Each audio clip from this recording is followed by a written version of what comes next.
Shabbat Shalom from under the dome. I'm here with Rob and Michael, and my name is Noel. This is the Diaspora of Yasharel, and of course, you guys all know that we are on Revelation chapter 14 and 15, but not just Revelation. We are reading from the Hebrew document, Hebrew Revelation chapter 14 and 15. By this point, whether you know it or not, we have taken a fork in the road. I don't know if Rob and Michael even know this. We'll have to see. But from where I'm sitting, we have taken the fork in the road. And from this point forward, reading 14, 15, 16, 17, all the way through 21, Revelation takes a completely different course if we come upon the decision that Babylon is Jerusalem or Rome. It doesn't really matter whether you believe in this context, if Revelation already happened and is already fulfilled, as I do, or that it's future tense. If you believe that Babylon is Rome or Jerusalem, it takes on a very different feel from here on out. Now, this will be an interesting week, and I am asking everyone here in attendance tonight to consider taking part in the roundtable afterwards. I usually just speak for myself, but I think this time I can speak for Rob and Michael that we all want this to be a roundtable discussion week after we talk. I think it should be really interesting because there's what we're going to talk about. There could be a lot of different ideas to this. And so just everyone start thinking about your questions, your comments as we go through this. Be sure to take notes and bring them up afterwards. And we're going to open with prayer. Would somebody like to open us in prayer? I can if no one is willing to volunteer. Rob, why don't you open us in prayer and then just go straight into the reading? Father Yahuwah, we thank you for this time that we have together to gather together as a family to research and read your words, this special book that was written in Revelation, that we can read it, discuss it amongst each other, and see what the Ruach is saying. Father, may you bless each and every one here, and may we gain some additional wisdom and insights from your words that you put upon our hearts. May you bless all that are here, Michael and Noel, and may your spirit work through us. Father, we give you thanks, glory, and honor, for you are the great I am. Hallelujah. Okay, I will begin to start, and I will be reading chapter 14, and then we'll go into discussing it, and then after we do all of that, then we'll do 15, and Michael will read 15. Okay, so these are the confidential counsels, the Hebrew Revelation, chapter 14. And I saw a lamb standing on Mount Zion, and with him 144,000, and the name of his Father was written upon them. Then I heard a voice from the heavens like a noise of great waters, and like the sound of great voices. And the voice which I heard was like a sound of a lyre. And there were singing like a new song before the throne and before the four living creatures and the elders. And no one was able to learn this song except these 144,000 whom he bought. And these are those who did not sin with women, and they are like virgins, and go after the Lamb. And they are bought as first fruits of Yahweh and the Lamb. And there is no deceit in their spirit, and they are blameless before the throne of Yahuwah. Then I saw a messenger fly in the midst of the heavens, and he had one good news to make known to those who dwell on the earth and to all the peoples and nations. And he said with a great voice, "Fear Yahuwah, and do your prayer to him, for the judgment day has come, and do prayer to him who created the heavens and the earth and the seas and the fountains." And after this voice, another messenger came and cried out, "Fallen, fallen has Babel, the great city, for she corrupted all the peoples with the wine of her fornication."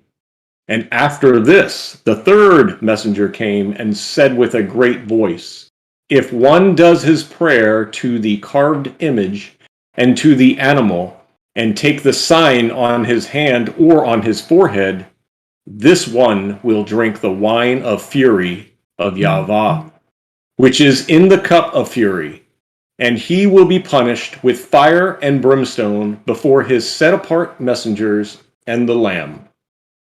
And the smoke of their punishment will go up from everlasting and unto everlasting. And they will not have rest day or night, those who took the sign and prayed to the carved image. Here is the hope of the set-apart ones. And here are those who do the commandments of Yahuwah and believe in Yeshua. And I heard a voice from the heavens saying to me, write, blessed are they who die on account of sanctification of Yahuwah from now on. And what the Ruach says is true, that they rest from their works, for their works follow after them. Then I saw a bright cloud, and on it there sat one with the appearance of a man, and on his head was a crown of gold, and in his hand was a sickle. And another messenger came from the house of prayer, and cried with a loud voice to him who sat on the cloud, thrust your sickle and harvest, for the time of the harvest has come. And he who sat on the cloud thrust with his sickle and harvested. And another messenger came to the heavens, and in his hand was a sickle. Then another messenger went out from the altar, and he had control over the fire. And he cried out with a loud voice to him who had the sickle, and said, thrust with your sickle and harvest the grapes of the earth, for its fruits are ripe. So the messenger thrust with his sickle and harvested the grapes of the earth, and cast them into the great winepress of the fury of Yahuwah. And the winepress was outside the city, and the blood of the winepress went up to the bridle of horses, a way of 1,600 stretches of field. That ends chapter 14. I will pass it over to Michael. All right, Shabbat Shalom, everyone. That was a great prayer, Rob. That was awesome. And then I just want to highlight again what Noel said. We were discussing this, privately, and we don't have much collectively. So this will be a great chapters to talk and roundtable, especially the 144,000. A lot of people have their own different interpretations, so we'd love to hear yours. So I'm going to start on verse 2. I'm going to read the Hebrew. It says, then I heard a voice from the heavens, like the noise of great waters, and like the sound of great waters. And the voice which I heard was like the sound of a lyre. And so we're talking about the 144,000. One of the only times in the Old Testament where God or Yahuwah numbered his people was for war. So I want to, cross-reference 1 Chronicles 25, and are the 144,000 soldiers as well. So 1 Chronicles 25:1. Moreover, David and the commanders of the army set apart for the service of the sons of Asaph, Heman, and Jeduthun, who were to prophesy with guitar and cymbals. So we just read in verse 2 about the head of lyre.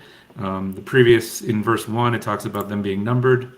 And I think it's an army as well. And David, Yeshua is a prototype, or David's a prototype of Yeshua. We'll get more into this. It's my opinion that they're priests and they're soldiers. So we'll get to that later. But it says, and they were singing a new song before the throne and before the four living creatures and the elders. And no one was able to learn this song except these 144,000 whom he bought from the earth. So this appears to be the Song of Moses. The Song of Moses is, I was reading about this. It's Scripture's first song because Yah wanted to associate it with his plan of redemption. It was sung after Israel applied the blood of the Passover lamb to their households, passed through the Red Sea, and gathered safely beyond the reach of Pharaoh. This is this the same thing? Was there tribulation tribulation did they have to escape Babylon, and they were redeemed, or bought from the earth, and they sung the song because they were so grateful. So my two long ones, and then I'll hand it off to Noel. Number 4. I'm going to read both. So they are virgins. These are they which follow the Lamb whithersoever he goeth. These were redeemed from among men, being the firstfruits unto God and unto the Lamb. And in the Hebrew, and these are they who did not sin with women, and they are like virgins, and go after the Lamb. And they are bought as firstfruits of Yahweh and the Lamb. So I just wanted to point out some differences between the Hebrew and the Greek. In the Greek, it says they were not defiled with women. And in the Hebrew, it says they do not sin with women. And it also says they are like virgins. So where the Greek says they are virgins. And I know you have a lot of theology based on that to where they are virgins. Where in the Hebrew, it says they are like virgins. I'm sure we're definitely going to get into that, but that would change some things if the Hebrew is more correct. That word like. I want to read Exodus 23:19. You shall bring choice the first fruits of your soil to the house of the Lord your God. James 1:18. In the exercise of his will, he gave us birth by the word of truth, so that we would be kind of first fruits among his creatures. Okay, some more on this. I want to talk about that word virgin. So that word there in Revelation 14:4. So Strong's word parthenoia. The way that's used is only used 4 other times in the Bible. So if you take the root word, it's used way more. But that particular way it's used in 14:4 is only used 4 other times, and we're going to go over that. So it's used here. Twice it's used in the wise virgins, and then in Matthew, and then the last one is in Acts 21, and I want to read that one. On the next day we left and came to Caesarea, and we entered the house of Philip the Evangelist. And if you've listened to my studies previously, I love Philip. He was my favorite deacon. He says, the house of Philip the Evangelist, who was one of the seven, the set apart one, and stayed with him. Now this man had 4 virgin daughters who were prophetesses. That word virgin, same word, used 144,000. So it's pretty interesting, huh? So it's only used 4 times. Wise virgins, this passage, and then Philip's daughters. Okay, so I want to talk about prophecy. I can't say this word. Prophetesses. There are 9 women in the Bible who are called true prophetesses. They are Miriam, Deborah, Huldah in 2 Kings, Isaiah's wife, Anna in Luke 2, and then the 4 daughters of Philip. So did you catch that? So in the New Testament, there's Anna and the 4 virgins, or in the 4 daughters. That would give you 5 virgins. How many are in the Matthew passage? There's 5 wise virgins. I wonder if there's something to that, to where in the New Testament, Anna in Luke 2, and then the 4 daughters of Philip would be considered in the New Testament, and that's what that Matthew passage says. So maybe there's more to that. Okay, so in addition, there's 2 other women who are considered false prophetesses. These are, and I'm going to butcher this, Noadiah and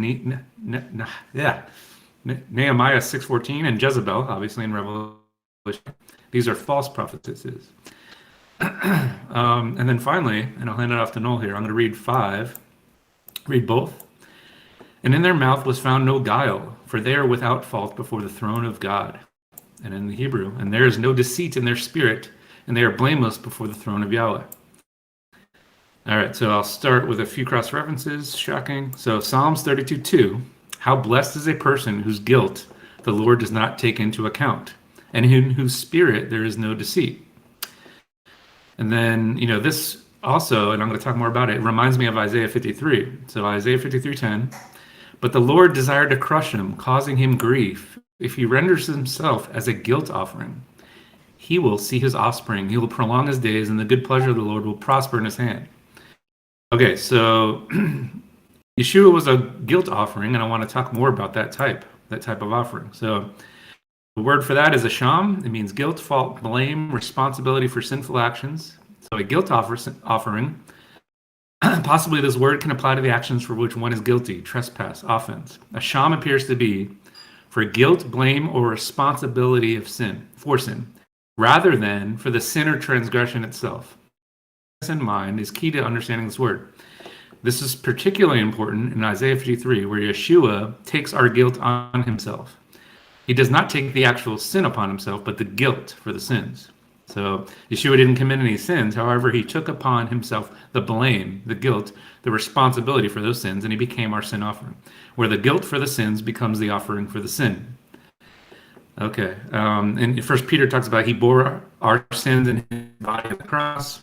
2 Corinthians 5, he who knew no sin was made sin for us, that we might be made the righteousness of God in him.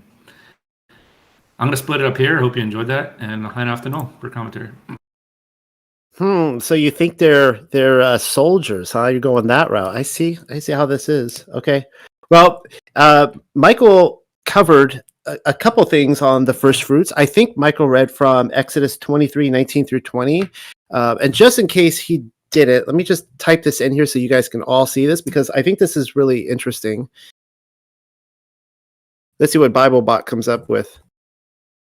And again, so bring the first of the first fruits of your land into the house of your Elohim, of Yahuwah your Elohim. Do not, this is, then it throws in there, do not cook a young goat in its mother's milk. Kind of interesting. I think there's something connected to that, by the way, because again, for Exodus, well, I'll get there. But then it says, see, I am sending a messenger before you to guard you in the way and to bring you into the place which I have prepared. Now, let me put this in here. Exodus, this might be the other kid in its mother's milk. No. Oh, that is actually, but it's, anyways, in Exodus 34, it says the same thing. It's talking about Shavuot, and then, or the Festival of Weeks, and then it talks again about the goats with the milk, and that. Well, that's kind of interesting. Now, there's actually, this will be an interesting roundtable, because there's actually quite a few different ideas on the 144,000. Probably everyone knows the Jehovah's Witness view, which is that there are exactly 144,000 that are going to make it, which is a pretty narrow path. Some people will say that it's a symbolic for the number of completeness. I think most of us here probably take a far more literal view. One thing, the last time we did see them in Revelation chapter 7, it was noted, I think it was noted at that time, that the two tribes that are not included are Dan and Ephraim. Well, I find that really interesting that Ephraim is not included. If it is through Ephraim that we can argue that we're grafted in, why is Ephraim not included in this number? One other view before I talk about that, this is a non-biblical source, but I actually read this last week. It was kind of interesting, and I want to bring this up because I'm actually delving back into the Arthurian mysteries, just to, trying to figure out, Dark Ages, Millennial Kingdom, Rome, the fall, all that kind of stuff, and where this place is. And I was reading this book called Pearl, and Pearl is a beautiful poem, and very old poem. And the idea is that a father has to bury his 2-year-old daughter. I don't need to go through all this. She dies, and he's able to see his daughter resurrected, living in paradise. And I won't read this passage, but in this book, she claims that she's one of the 144,000. I thought that was kind of interesting. And it seemed like one of the big views in official history during the Middle Ages was that the 144,000 were literally women, and they were brides of Messiah. So, talk about polygyny, right? That it's the parable of the wise and foolish virgins, and the wise virgins ended up becoming the 144,000. Kind of interesting. I don't take that view. Just wanted to throw that out there. One connection I did see that was a little bit interesting, though, comes from 2nd Esdras. So let's see if I can pull this up. Let's pull up 2nd Esdras. Come on, BibleBot. Don't let me down. 2nd Esdras. Chapter 2, verse 23. What does this say? It's not going to say it. Oh, wow. Okay. Thank you for not showing up to the discussion, BibleBot. So let's see. There it is. I'm going to just go ahead and turn here my Bible so you guys can hear the pages flip. 2nd Esdras chapter 2, verse 23 says this. Whosoever you find or wheresoever you find the dead, take them and bury them, and I will give you the first place in the resurrection. All right, so think about this. Think of this theme of the first fruits in the resurrection. We then read in chapter 2, same chapter, verse 27. Be not weary, for when the day of trouble and heaviness comes, others shall weep and be sorrowful, but you shall be merry and have abundance.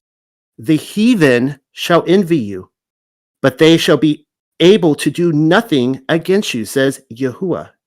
My hands shall cover you, so that your children shall not see Sheol. Be joyful, O mother, with your children, for I will deliver you, says Yahuwah. Remember your children that sleep. The context here is Sheol, that sleep in Sheol.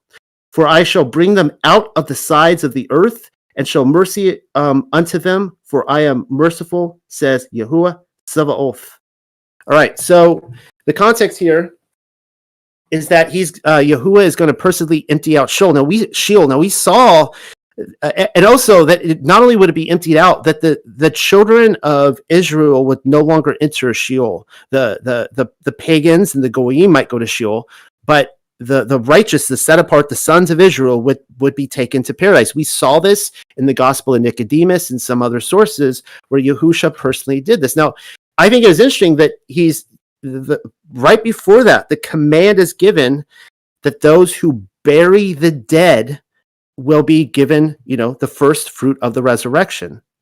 So I'm just going to throw out there the possibility that these 144,000, I don't know exactly who the 144,000, I don't know if they are those who I believe were perhaps resurrected in 66-ish AD, or if they were those who arose from Sheol with Yahusha afterwards. But I do think that there is a case to be made that they are the first fruits of the resurrection.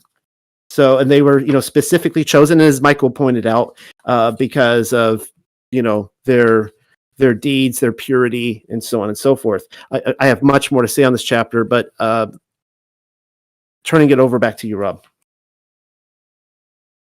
Thank you. Yeah, I'm in alignment with a lot of that. But I do also take the view. It sounds like Michael mentions the soldiers. I'm taking the view of the priests on this as being the firstborns are his, as we've seen with Aaron and his sons and the tribe of Levi, etc. So I will start. I'll drop a slide in and start with that.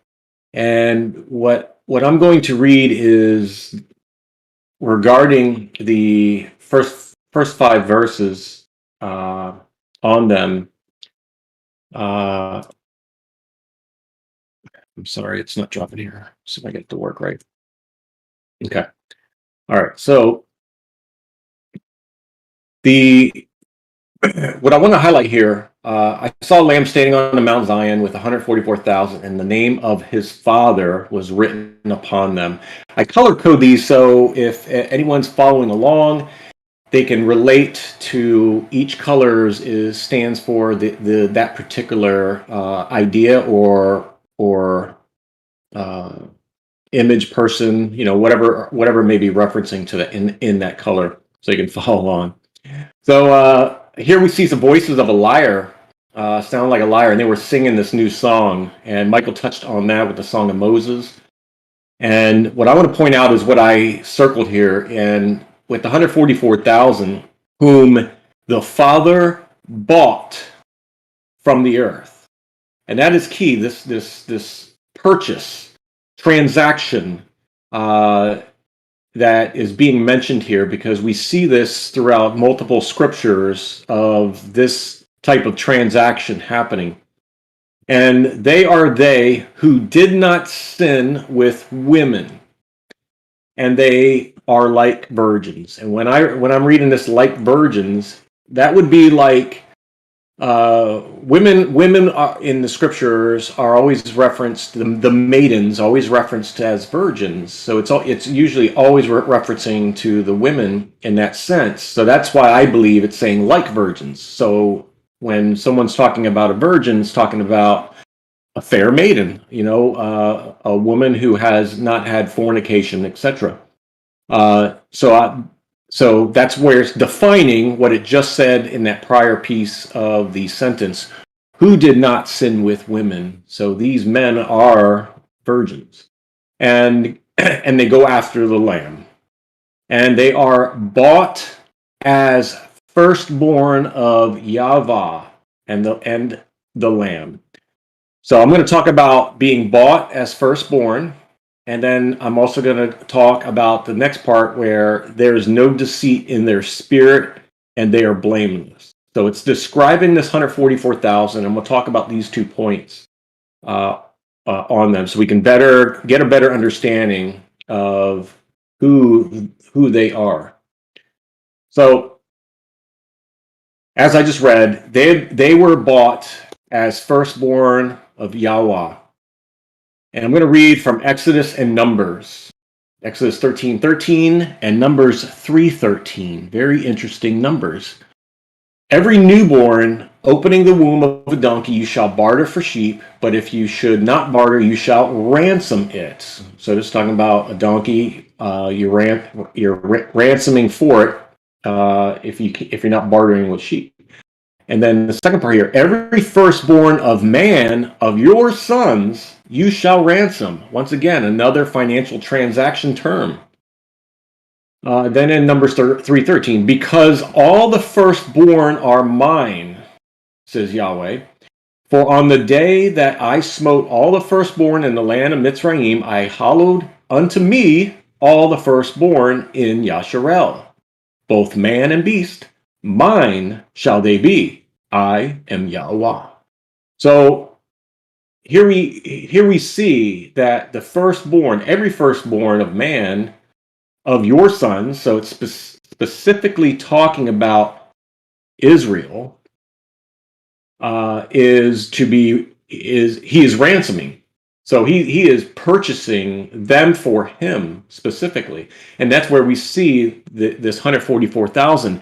That's, to me, that is the literal purchase, because I'm going to read further about the purchase being paid for. You can pay for this so that you don't give up your firstborn. But I believe there's 144,000 that he will literally purchase. They will be his, and they are set apart, and we're going to read a little bit more about that. So we see here the first fruits, firstborn belong to Yah, and I got more verses tying that in to support it. And then also to touch upon, there's a redemption of the son, and you can redeem that son so that son is more or less not giving over to the priesthood, but you can keep that son as a Israelite to stay at home, and you pay the 5 shekels of silver, and for him to be at home and work the fields, etc., and be part of the family, etc. So what I'm going to speak to regarding this piece here is I'm going to talk about further is on the purchase. So regarding the purchase with these 144,000, we're going to read about the purchase that Yah speaks about in Micah. So here in Micah chapter 6, 1 through 8, and this is going to be talking about you've been purchased, and your requirement because you've been purchased is obedience. Hear now what Yahuwah is saying. Arise, strive with the mountains, and let the hills hear your voice. Hear, O you mountains, the controversy of Yahuwah, and you everlasting fountains of the earth. So he's setting this up. Listen up. For Yahuwah has a controversy with his people, and he shall reprove Yasharel, Israel. My people, what have I done to you? And how have I wearied you? Answer me, for I brought you up from the land of Mitzrayim, and I ransomed you. from the house of bondage. And I sent Moshe, Aaron, and Miriam before you. My people, remember, please, what Balak, sovereign of Moab, counseled, and what Bilam, son of Beor, answered him, and Shittim and Gilgal, in order to know the righteousness of Yahuwah. And if you don't know about Balak and Bilam, you really need to research that one out and understand what was happening during that time and situation to see why Yah is talking specifically about this, so that you may know righteousness. Okay, so with that, I shall come before Yahuwah. Now, this is Micah speaking. I shall come before Yahuwah, bow myself before the high Elohim. Shall I come before him with ascending offerings with calves a year old? Is Yahuwah pleased with thousands of rams or 10,000 rivers of oil? Shall I give my firstborn for my transgression, the fruit of my body for the sin of my being? So here he is. He's talking, should I do all of these sacrifices? And Yah has declared to you, O man, what is good? And what does Yahuwah require of you? He's not talking about sacrifice. He says to do right and to love loving commitment and to walk humbly before your Elohim.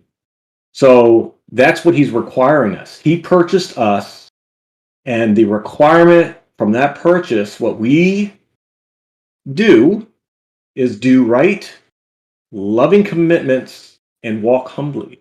So it's being outlined right here in Micah. I mean, it's clear. So I wanted to talk about obedience because we've been purchased. And this ties in with the 144,000 because they have been purchased. And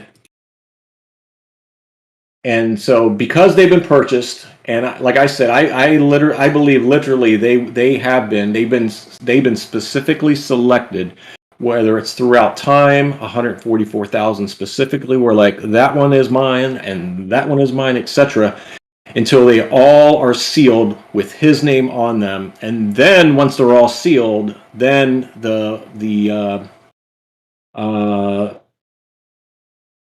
then the damage of the earth can start, because we read that back in chapter 7. Do not damage the earth, sea, or trees until a mark is placed on their foreheads of the 144,000 servants of Yah, and they have the name of his father written on their foreheads.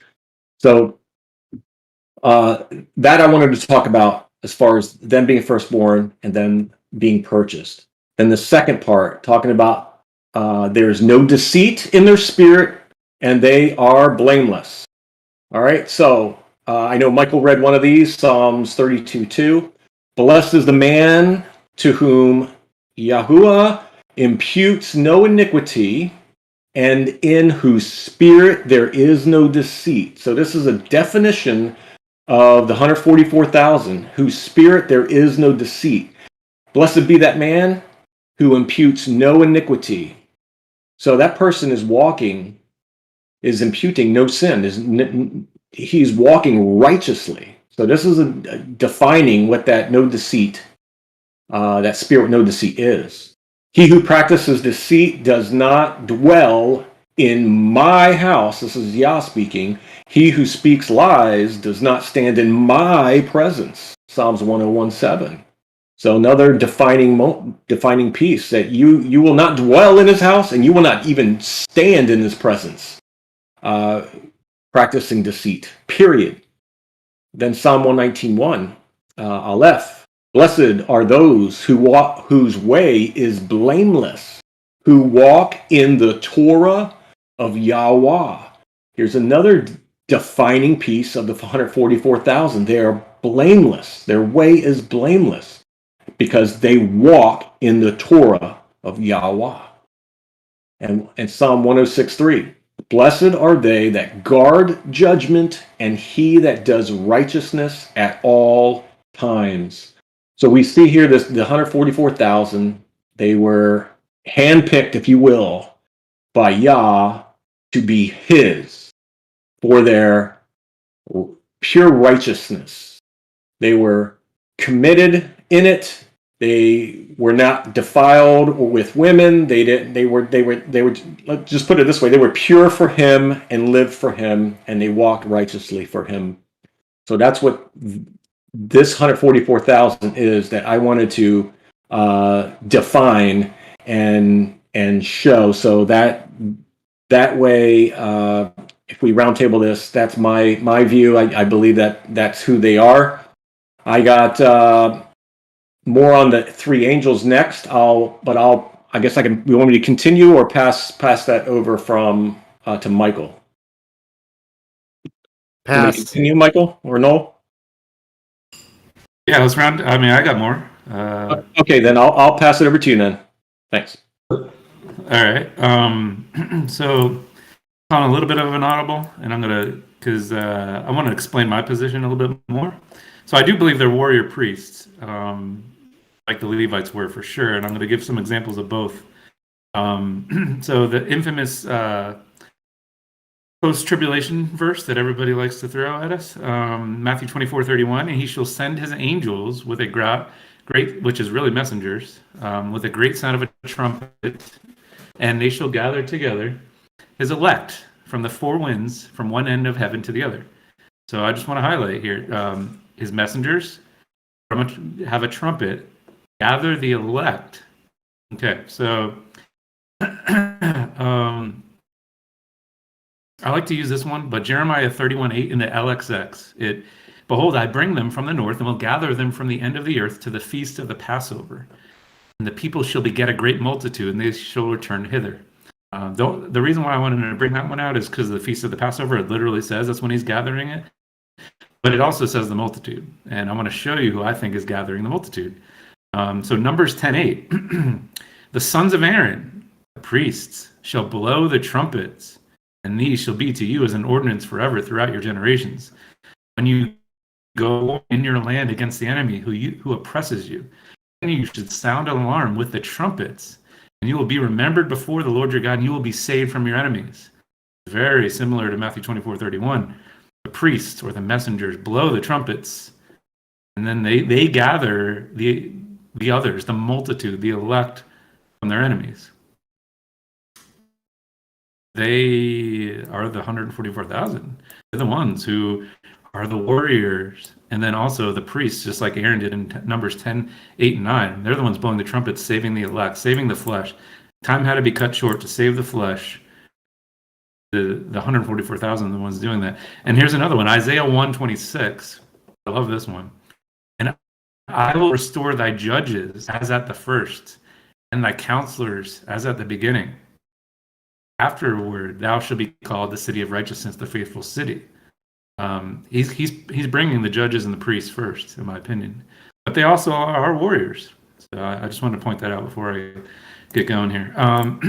Okay, so number 6, I just thought it was interesting. So I guess I'll just read it real quick. And I saw an angel fly in the midst of heaven, have heard the everlasting gospel to preach unto them that dwell on the earth. I won't read the whole thing, but in the Hebrew it says, and I saw a messenger fly in the midst of heavens, and he had one good news to make known. So that's the difference. Everlasting gospel in the Greek, one good news to make known. I'm hoping others will talk more about that, but I just wanted to highlight that. Number 11, it talks about, let's see, and the smoke of their torment ascended up forever and ever. Again, I'm not going to read the whole thing because I just wanted to highlight that part. And then in the Hebrew, and the smoke of their punishment will go up from everlasting and into everlasting. So the difference is torment and punishment. I guess if I would have kept going, the difference would be took the sign and prayed to the carved image. That's in the Hebrew, that's not in the Greek. So I'm asking the question, would this change the eternal torment argument? Because their torment ascended, and the smoke of their punishment will go up. I don't know. Isaiah 34:10, it will not be extinguished night or day. Its smoke will go up forever from generation to generation. It will be desolate. Number 13, I'm going to read both. And I heard a voice from heaven saying unto me, write, blessed are the dead which die in the Lord from henceforth. And I'm going to stop there because that's the difference I want to talk about. And in the Hebrew, and I heard a voice from the heavens saying to me, write, blessed are they who die on account of the sanctification of Yahweh from now on. So the difference is which die in the Lord and who die on account of the sanctification. Yeshua, Jesus, is our priest. I'm going to talk about, I found two good passages that talk about the sanctifying of the priest. So, and Aaron and his sons I will sanctify to serve me, and I will dwell amidst the children of Israel, and I will be to them for a God. You know, we're waiting for that day when we dwell with the Son and the Father. And another one, and you should sanctify him, since the bread of your God he sacrifices. Holy he should be to you, since holy I am, the God who makes you holy. I just thought that was cool, of priests being sanctified. Two left.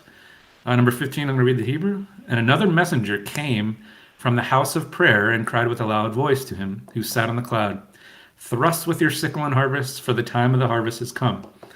I'm going to talk about Joel 3, 13. Put in the sickle, for the harvest is ripe. Come, tread the grapes, for the winepress is full. The vats overflow, for their wickedness is great. Just somewhat of a cross-reference. And actually reading this made me think of something I missed when talking about the 144,000. In Joel 2, which is the famous passage of the day of the Lord, it's one of my favorite passages. I'm going to have to read it. Sorry, guys. I'm going to call another audible here. So starts on 15, Joel 2:15. Blow a trumpet in Zion. We just talked about that. Consecrate a fast, proclaim a solemn assembly. Gather the people, sanctify the congregation. We just talked about that. Assemble the elders, gather the children and the nursing infants. Have the groom come out of his room. Who's that? And the bride out of her bridal chamber. Who's that? Now here's where I'm talking about. 17, let the priests, the Lord's ministers, weep between the porch and the altar. And let them say, spare your people, Lord, and do not make your inheritance a disgrace. A bunch of things. That's the wedding. I thought everybody's invited to the wedding. This is he blew the trumpet, could be Yom Teruah. He gathered the people. The groom came out. The bride came out. The priests are there. That's who the 144,000 are. They're the priests. And look what they're doing. They feel remorse for the people. Who are these people? You keep reading on 18.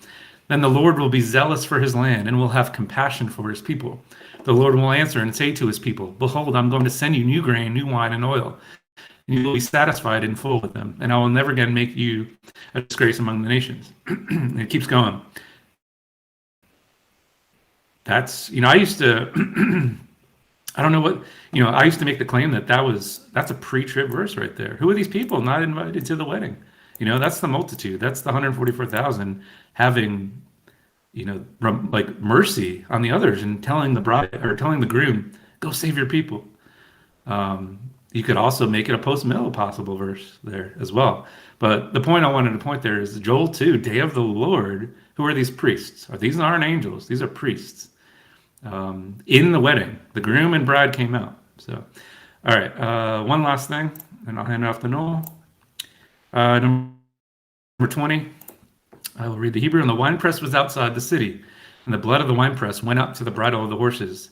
A way of 1,600 stretches of field. Some cross references: Sirach 39:26. I thought this was cool.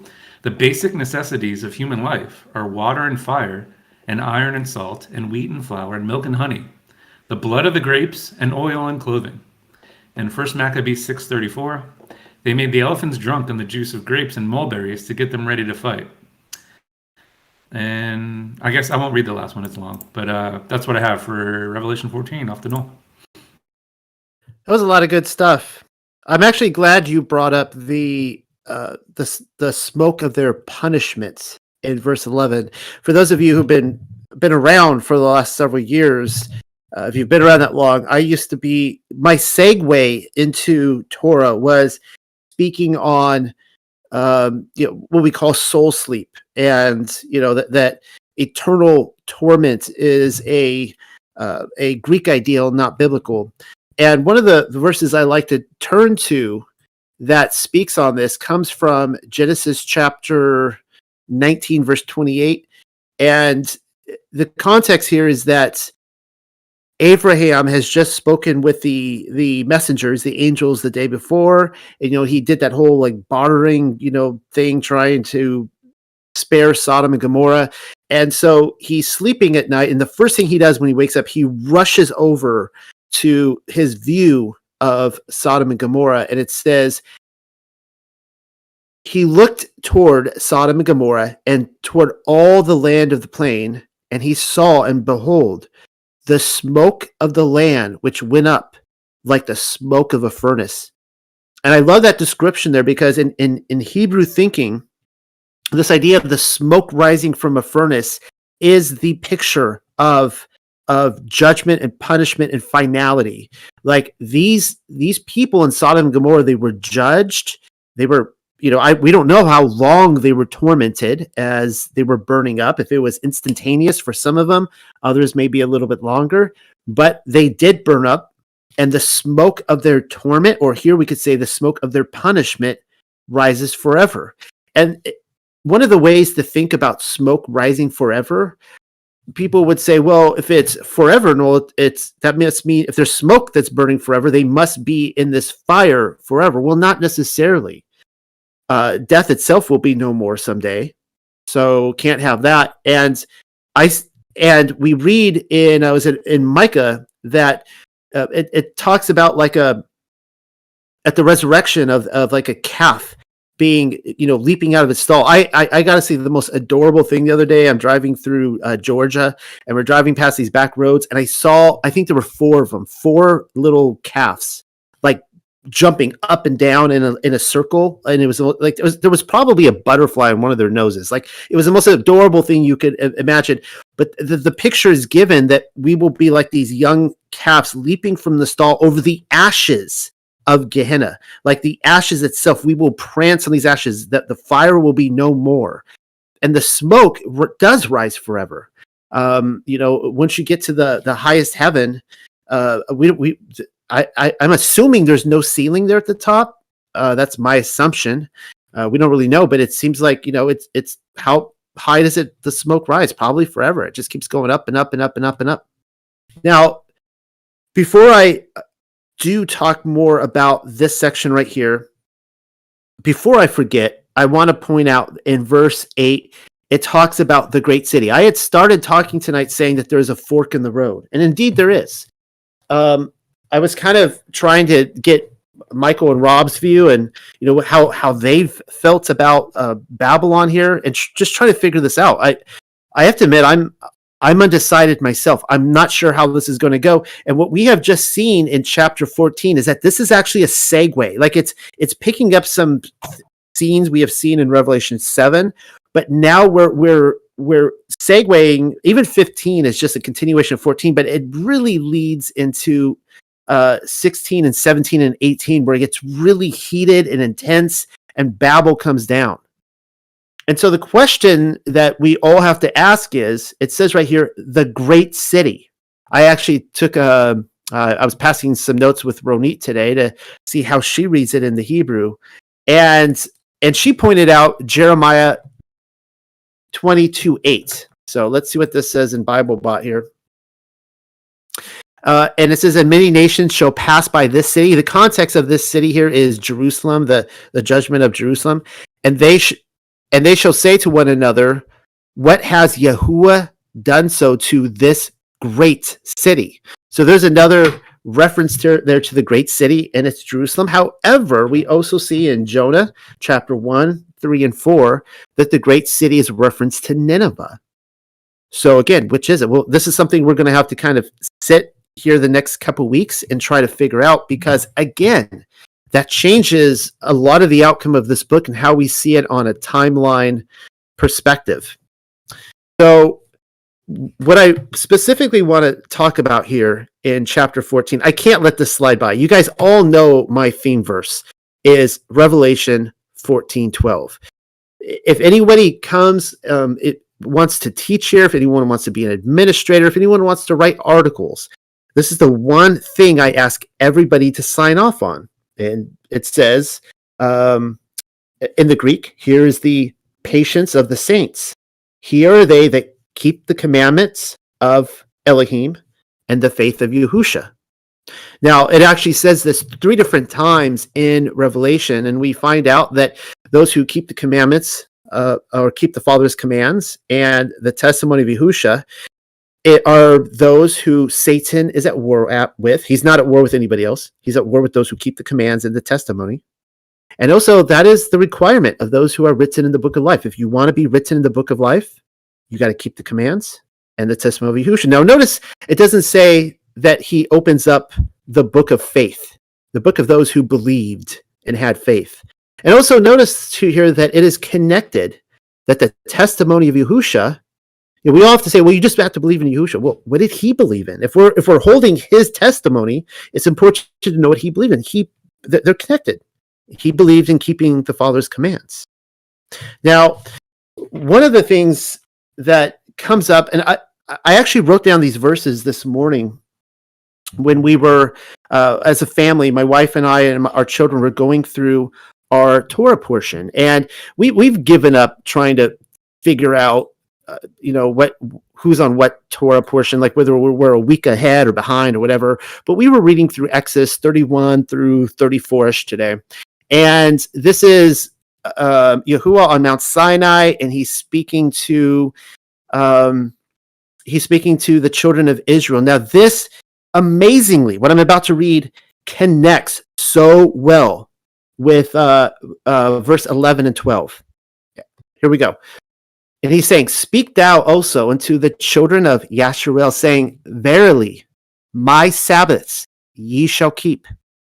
For it is a sign between me and you throughout your generations." A sign meaning a mark, the mark of Yah. This comes straight from Torah. This is the mark of Yahuwah, which we all want to have. "That ye may know that I am Yahuwah, that doth sanctify you." Now, pay attention to this, and we're going to talk about this. What I'm about to read is the most politically incorrect statement that not even people within Torah will admit to. And it says what it says. "Ye shall keep the Sabbath, therefore, for it is holy unto you. Every one that defiles it shall surely be put to death. For whosoever doeth any work therein, that soul shall be cut off from among his people." Now, this is a pretty intense verse because I'm accused. People will come to me and say, weekly, no, this is works-based. You're saying that, salvation comes through works. However you want to phrase that, it says right here that if you don't do this work, you will be cut off from your people, from Israel. You can wrestle with this all you want. This is what it says. It says that 2 things. One is that Sabbath is the mark of Yah, and if you don't take that mark, then you will be, if you defile it, you will be put to death. This is what we just read. This is a sign of being cut off from the camp, is a sign of eternal death. Being cut off from eternity, from salvation, from the inheritance of eternity. You're taking the mark of you can only take one of the two, right? We all know this. You can either take the mark of the beast or the mark of Yah. Now, before I delve further into this, I want to read one other. So just rephrase here, guys. Yes, to a certain degree, you can say, oh, I don't have to do any works to be saved. I just have to believe. You could just, I'm just going to sit here. I'm going to believe. I'm believing. I'm believing. I'm believing. I'm believing. I'm believing. And then you could go through your life and you didn't do any works. And our master is going to show up and be like, I gave you these talents. Why did you bury them? You wicked servant. I mean, this is straight from the parables, right? So in the same session today, we read this from Exodus 33:7, and this comes from the Targum. All right, this is the Aramaic Targum. This is so amazing. All right, but the tabernacle he took away from thence and spread it without the camp. This is after the children of Israel decided that they didn't want to worship Yahuwah as he asked to be worshipped. They decided that they would worship him by singing songs and playing a rock concert around a golden calf. And they thought that was a good idea. And of course, they were killed for their bad works. So the tabernacle gets moved outside the camp. And so Moshe removes it from the camp of the people to the distance of 2,000 cubits. And it was called, and it says this, and it was that when anyone turned by repentance with a true heart before Yahuwah, he went forth to the tabernacle of the house of instruction that was without the camp to confess and pray for the pardon of his sins, and praying he was forgiven. Guys, that is such a powerful verse. And I want to point out, because we go through this, that people will come to me and say, well, no, like you're lost in your sins. If you think that we're supposed to obey this law, you're lost because there's no tabernacle. You can't have forgiveness for your sins. Well, what the church fails to teach obstinately is that there was never sacrifice for conscious sins. It's not there. You can look through. I challenge people, show me in Leviticus or the Levitical laws where there is sacrifice for conscious sin. Because if you consciously go out and sin, there's no sacrifice. Which is to say that the age of grace is a myth. It was always about grace. From the very beginning, there was grace. It says so right here. He says, look, all I want for you is to repent from your sins, to turn from your sins with a full heart. You confess those and pray to me about it. I will pardon you of those sins, and praying you will be forgiven. This is a promise by the Most High, and I love it. All right. So with that little distraction there, let's go back to what it talks about here, the mark of the beast. And the smoke of their punishment will go up from everlasting into everlasting, and they will not have rest day or night. But those who are punished now, those who are destroyed, they are wiped out. They are destroyed from eternity. Those who took the sign, the mark of the beast, and prayed to the carved image. These are bad works, right? So we can argue whether good works save us or not, but for certain, bad works condemn us. All right. So the lesson here is don't take the mark of the beast. Take the mark of Yah. And then we read, here is the hope of the set apart ones. This is our hope. These are those who do the commandments of Yahuwah, right? We keep it. We keep his set apart days, his Sabbaths, his feast. We have his mark. And believe in Yeshua. And of course, to believe in Yeshua is to believe in the commandments of the Father. And then it says, and I heard a voice from the heavens saying to me, write, blessed are they who die on accounts of the sanctification of Yahuwah from now on. And what the Ruach says is true. This is what I love. It says that they may rest from their works, for their works follow after them. And so it's saying that all those, because they kept the Father's commands, and then they were persecuted for keeping the commands. And of course, the testimony of Yahusha, that from this point on, they can rest now from their work, because their works, all those things they did for Yahuwah in life, will follow them into eternity. It is, what's the word I'm looking for? Inheritance, right? You see the inheritance here, the inheritance of those who do bad works.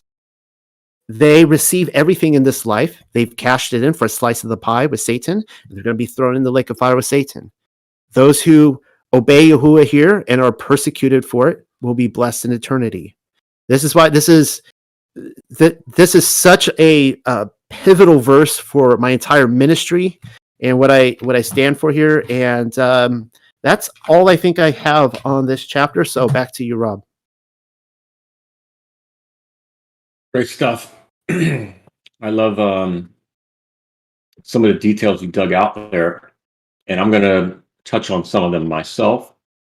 And this chapter 14, we're going to go a little over this first hour, but 15 is going to be quick for me, and I think perhaps all of us. So I'm I'm going to touch on a few things I know Michael had mentioned with the second part. I'm going to cover the three angels now here with chapter 14, 6 through 13. And I'll start with the first two. So on the first angel, he's talking about he saw an angel fly in the midst of the heavens, and he had a great scroll. So I know Michael's asking about what that word was referring to on the third angel, where it says, so I can find it now. Should be 6. Had good news. Yeah, the good news to make known. Looking at the Hebrew there further, it is, he had a great scroll to announce to those who dwell on the earth and to all the peoples and nations. So he has this great scroll. We read about the small scroll in prior chapters, and now here's a great scroll that is to be announced to all the peoples.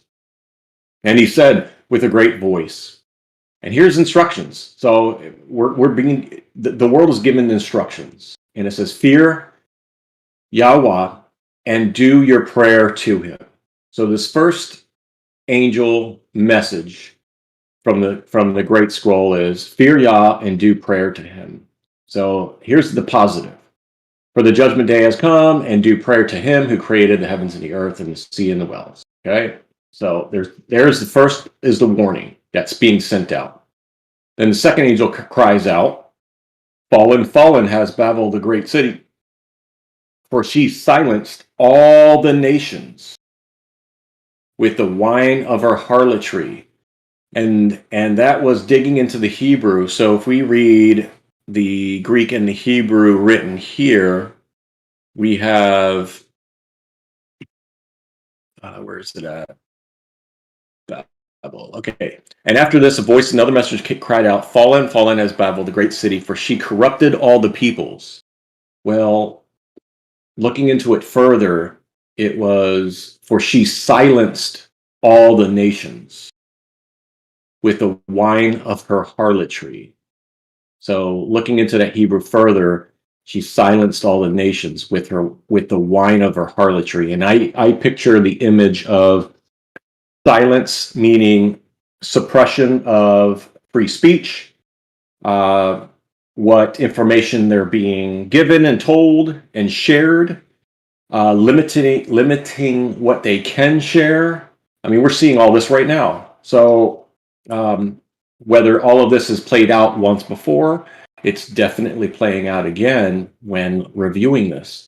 Now she silenced all the nations with the wine of her adultery. So what was silencing all the nations? The wine of her harlotry. So I'm going to go into the harlotry piece with 2 more slides to better understand what does that mean, this harlotry. And I will share some verses on this for y'all to follow along. So the wine and the harlotry, we're going to see this discussion about the divorce of Israel. And I'm going to read from Hosea 4:10 through 12.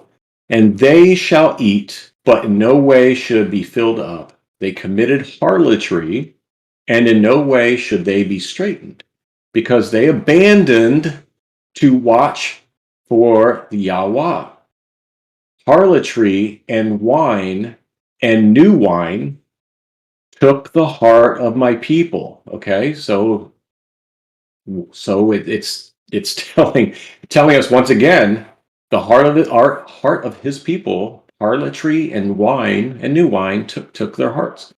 They ask counsel at their trees, and their staff declares unto them, for the Ruach, which is the Ruach of harlotry, has caused them to wander, and they have gone a whoring, which is unfaithfulness, from under their Elohim. So it's given the definition of this. You know, the spirit of harlotry causes them to wander away from the obedience of Elohim. So we have to think about the harlot, as we've read in scriptures, and I'm going to read some more, that is the one that takes your eyes and takes you away from Elohim, from Yahuwah. from obedience, from following, and from keeping his commands, from serving him. Because we've read in John, Yeshua says, if you love me, you will keep my commands. And we just see this message over and over and over. All right, so I'll follow up with further is, give me your heart, my son, and your eyes. This is, Proverbs 23:26-33. Give me your heart, my son, and your eyes delight in my ways. So he starts off the positive. Give me your heart, let your eyes delight in my ways. And now he's going into the what not to do. For a prostitute is a deep pit, and a strange woman is a narrow well. Certainly she lurks as a robber, and increases the treacherous among mankind. This prostitute and this strange woman. Okay, back to this harlotry, taking you away from obeying the Father. 29. Who has woe? Who has sorrow? Who has contentions? Who has complaining? Who has wounds without cause? Who has red eyes? Those who linger long over wine. Those who go to taste mixed wine. Do not look at wine when it is red, when it sparkles in a cup, when it goes down smoothly. Why is he warning you about wine? Because in the end it bites like a snake and stings like a viper. Now, you can take that prophetically. You can take that literally. Your eyes will see strange things and your mind will say perverse things. This is part of the harlotry. This is part of the wine that is being discussed here, the imagery in Revelation, that this wine being taken is causing people's eyes to see strange things, not the truth, not what really is going on. They will see and believe the lies, and their mind will say perverse things. You know, even science says I'm not going to go into that.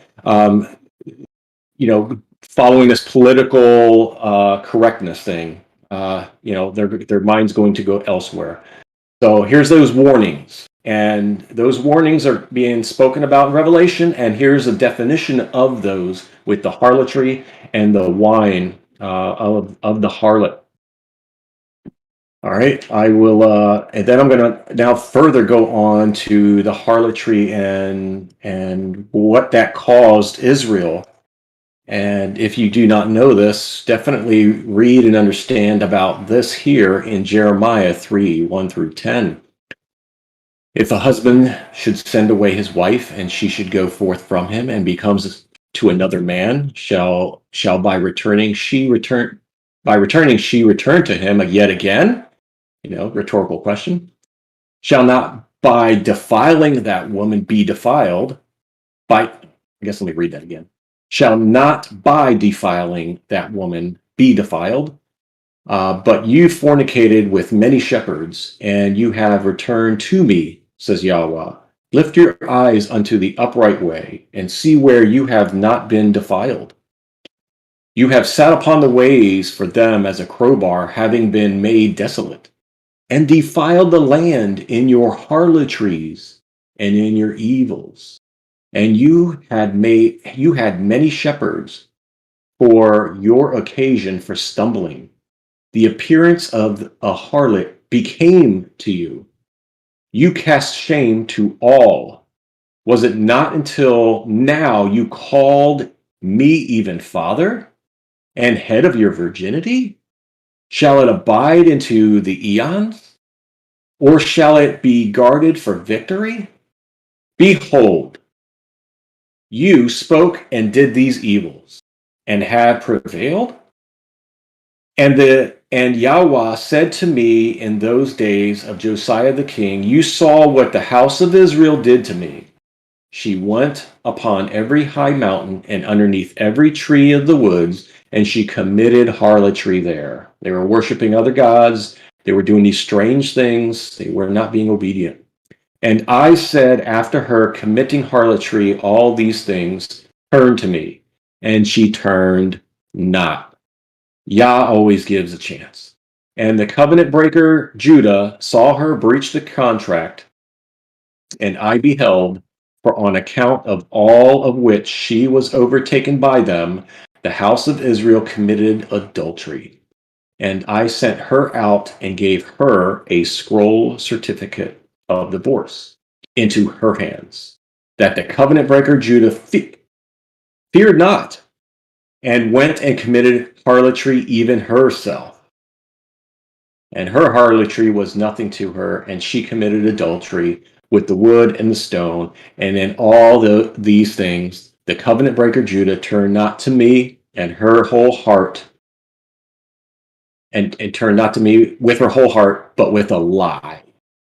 So we see there was a lie involved, and all of Israel broke that covenant, committed adultery, followed other gods, did not remain obedient in serving and loving Yah. So this harlotry is a huge warning to all of us to remain in obedience. I know Noel was talking about that with the obedience side of it. That is what is key. We read that about the 144,000, how they are following Torah and they are walking in righteousness. So now I'm going to talk about the third angel. So I harped on that good enough. So let's talk about what the third angel says, because that's going to give even more definitions here. That's going to support what the second angel just said, and for us to better understand what's taken place. So the third angel said with a great voice, if one does his prayer to the idol and to the beast, and take the sign on his hand or on his forehead, this one will drink of the wine of the fury of Yahuwah, which is in the cup of fury, and he will be punished with fire and brimstone in front of his holy angels and the Lamb. And the smoke from their punishment will go up from everlasting unto everlasting, and they will not have rest day or night. And that is those who took the sign and prayed to the idol. So it gives you two markers: those who took the sign and those who prayed to the idol. And whether you want to call it the beast or the idol, it's the idol of the beast, so it's the same thing. So those who took the sign and prayed to the idol who will be punished. And that's the difference between those who take the sign of Yahuwah. We follow the commands. We follow this. We do the Sabbath. We are obedient, etc. And so next part here, as Noel was reading, when it comes to verse 12, here is the hope from the holy ones. And here are those who obey the commandments of Yahuwah and believe in Yeshua. So that is our hope. We know that if we are those who obey the commandments of Yahuwah, and believe in Yeshua, we will and are the holy ones. We must remain in this in this continually. That's why it's called faithfulness. It's continuous action, and we do not get swayed or tempted by the harlotry or the wine in this world, for it is always around. Then lastly, and I heard a voice from the heavens saying to me, write, holy are they who die on account of the sanctification of Yahuwah from now on. And what the Ruach says is true, that they rest from their deeds, for their deeds follow after them. And Mike was asking, the holy are they who die on account of their sanctification of Yahuwah. I put an asterisk there. That sanctification, account of their sanctification, is those who by refusing to denounce their faith in Yah, they died. And I want to speak to this, that mainstream Christianity will totally talk about this left and right. I will die for my faith. You know, we hear it all the time. I've said it. We all say it. We'll die for our faith. But we hear this in mainstream Christianity. They will die. They will not take the mark. They will go all the way, and they will die for God. But they totally skip the verse above it. directly above it. And it says, those who obey the commandments of Yahuwah and believe in Yeshua. Those who obey the commandments of Yahuwah and believe in Yeshua. So I just want to emphasize that because it's something that's been dear to my heart, and how it's just right there in black and white, and it's just skipped over by mainstream left and right. So, and then lastly, real quick, the last part of it, I'm not gonna read this, but I just wanted to point out one sentence, and it's the one at the bottom, when it talks about the blood to the horse's bridle. The Hebrew there in further detail says 1,600 graves of the field. So couldn't figure out what that meant, if that was like a location that John was talking about, or if it was just covering that many graves. I don't know, but that's what I got out of it. Anyone else has anything more on that, then great. But I wanted to share that, and I hope that was helpful and helps you, the listener, on this part of Revelation, because it speaks greatly about obedience. I mean, this chapter is really talking about those who are following Yah. It's about obedience, which is greater than sacrifice. With that, I am over to Michael. If I recall, I think we're heading towards 15, and then we'll roundtable it. Is that correct, Mel? Yeah, go ahead and read. Yeah. Okay. Real quick, before I do, what I said about the 144,000 doesn't mean I'm correct. That Joel 2 verse, I feel we have to say it every time, but I just wanted to humbly, continue to study it out yourselves. So I agree. Yeah. Okay. What we share, everyone, dig into yourself. We're not here to say we're all right, but this is what we're just digging into. Current understanding. All right. So Hebrew Revelation, Confidential Counsels, chapter 15. And I saw great signs and wonders in the heavens, for 7 messengers came, and they had the 7 last plagues, for by them the burning anger of Yahweh is completed. And I saw something like a sea of glass mixed with fire, and those who overcame the animal and his carved image stood next to the sea of glass, and they had the lyres of Yahweh, I cannot pronounce that, and they sang the song of Moshe and the song of the Lamb, and said, Great are the works of Yahweh, Eloha HaSabaoth. Righteousness and truth are your ways, O King of Kings. And who will not fear you and give praise to your name? For you alone are Kodesh. Truly, all the nations will come and bow down before you, for your judgments are revealed. And after this I saw that the ark of the covenant was open in the heavens. Then the 7 messengers who had the 7 plagues went out, clothed in white clothes, and a girdle of gold was on their loins. Then one of the 4 living creatures gave the 7 messengers 7 bowls of gold, full of the fury of Yahweh, who lives from the everlasting and unto everlasting. And the house of prayer was filled with smoke, and the glory of Yahweh filled the tabernacle. And no one was able to go into it until the 7 plagues of the 7 messengers were finished. Off to Noah for commentary. I had to be given the first up on commentary on the shortest chapter probably in the Bible. As you can all tell, there's not a lot here, and this is really set up for, like I said, it's a segue, it's a setup for what we're going to see next week. And I don't really want to personally comment myself too much on what we're going to see next week. But just make a couple quick observations here before handing it back to Rob and Michael and then roundtable it. Is that we see the sea of glass here.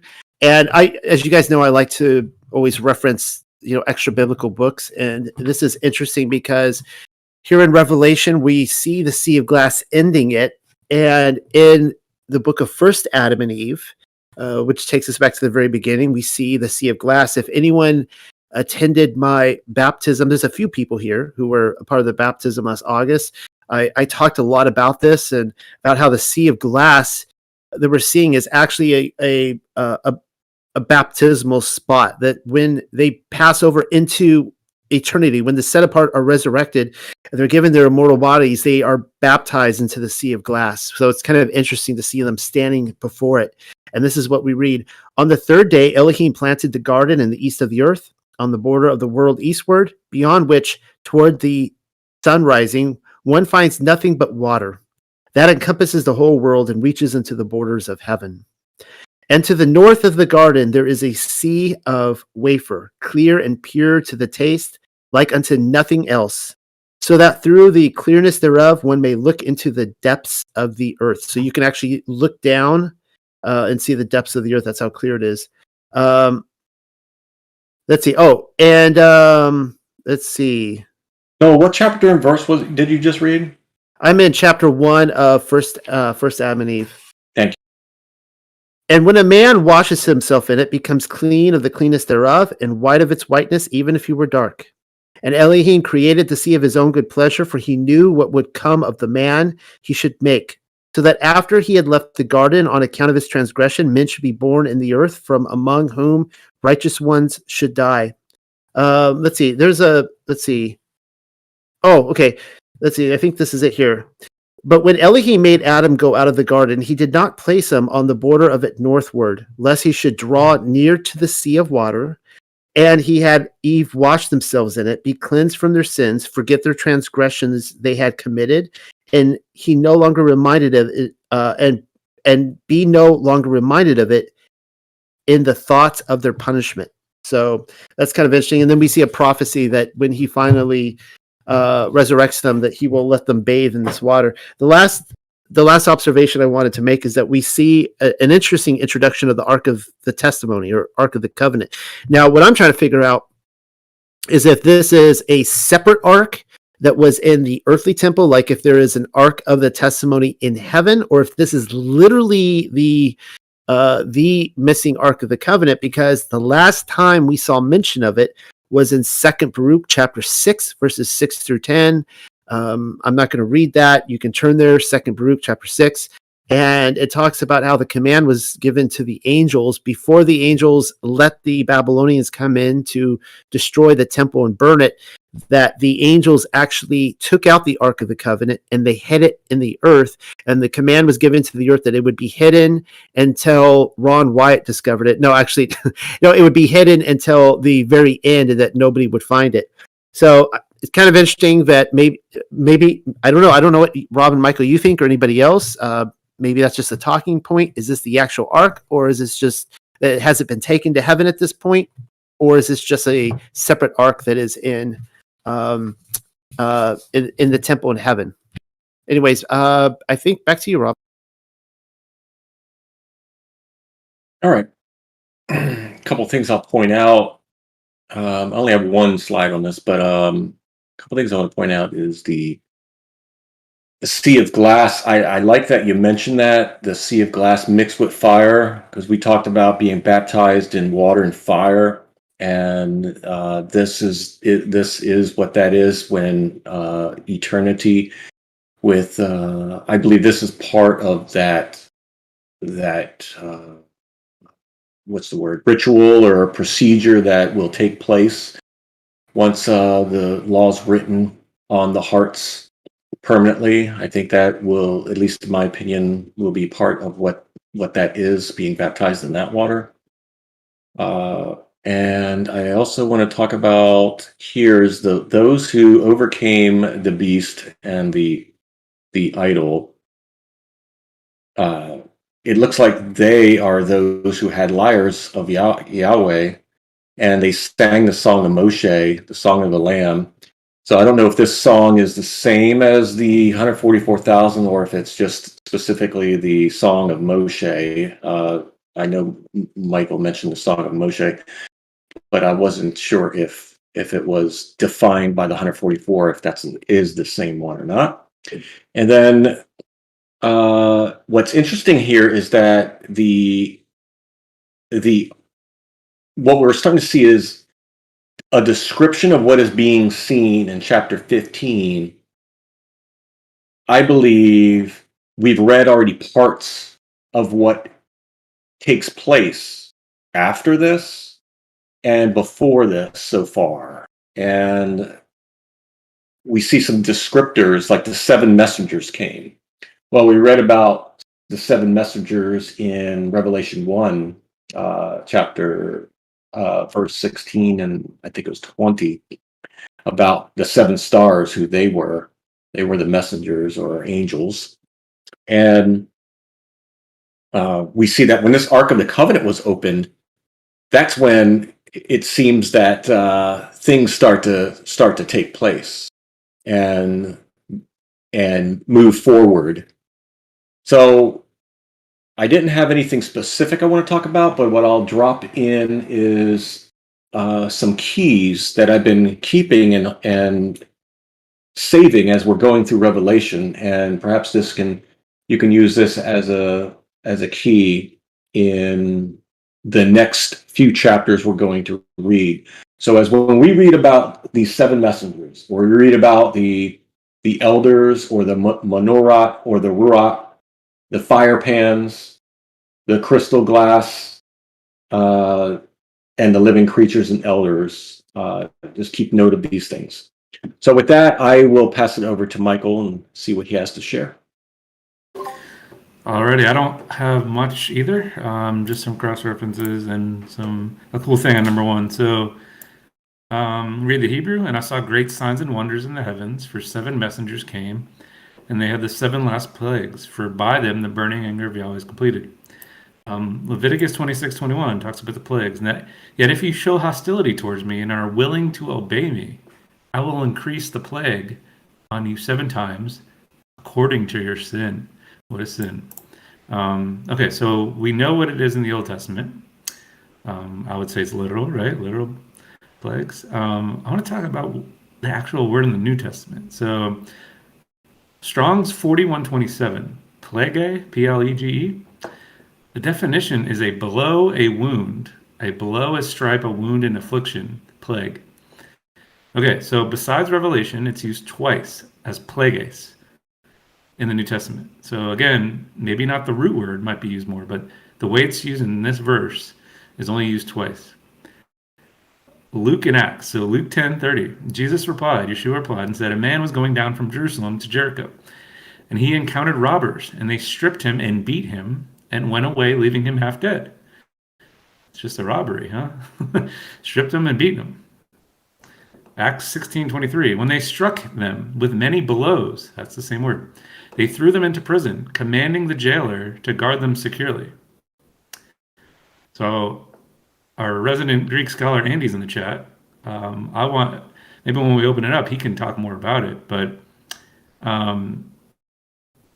it appears it's a physical blow. It's a physical beatdown, is what the same word it's describing in Revelation 1. Would that change some theology out there? Would you get corona out of your mind? Would you get leprosy out of your mind? Is it a physical beatdown? It's what it appears to me. That's what it says in the Greek. I'll let Andy and then also Rona talk about the Hebrew.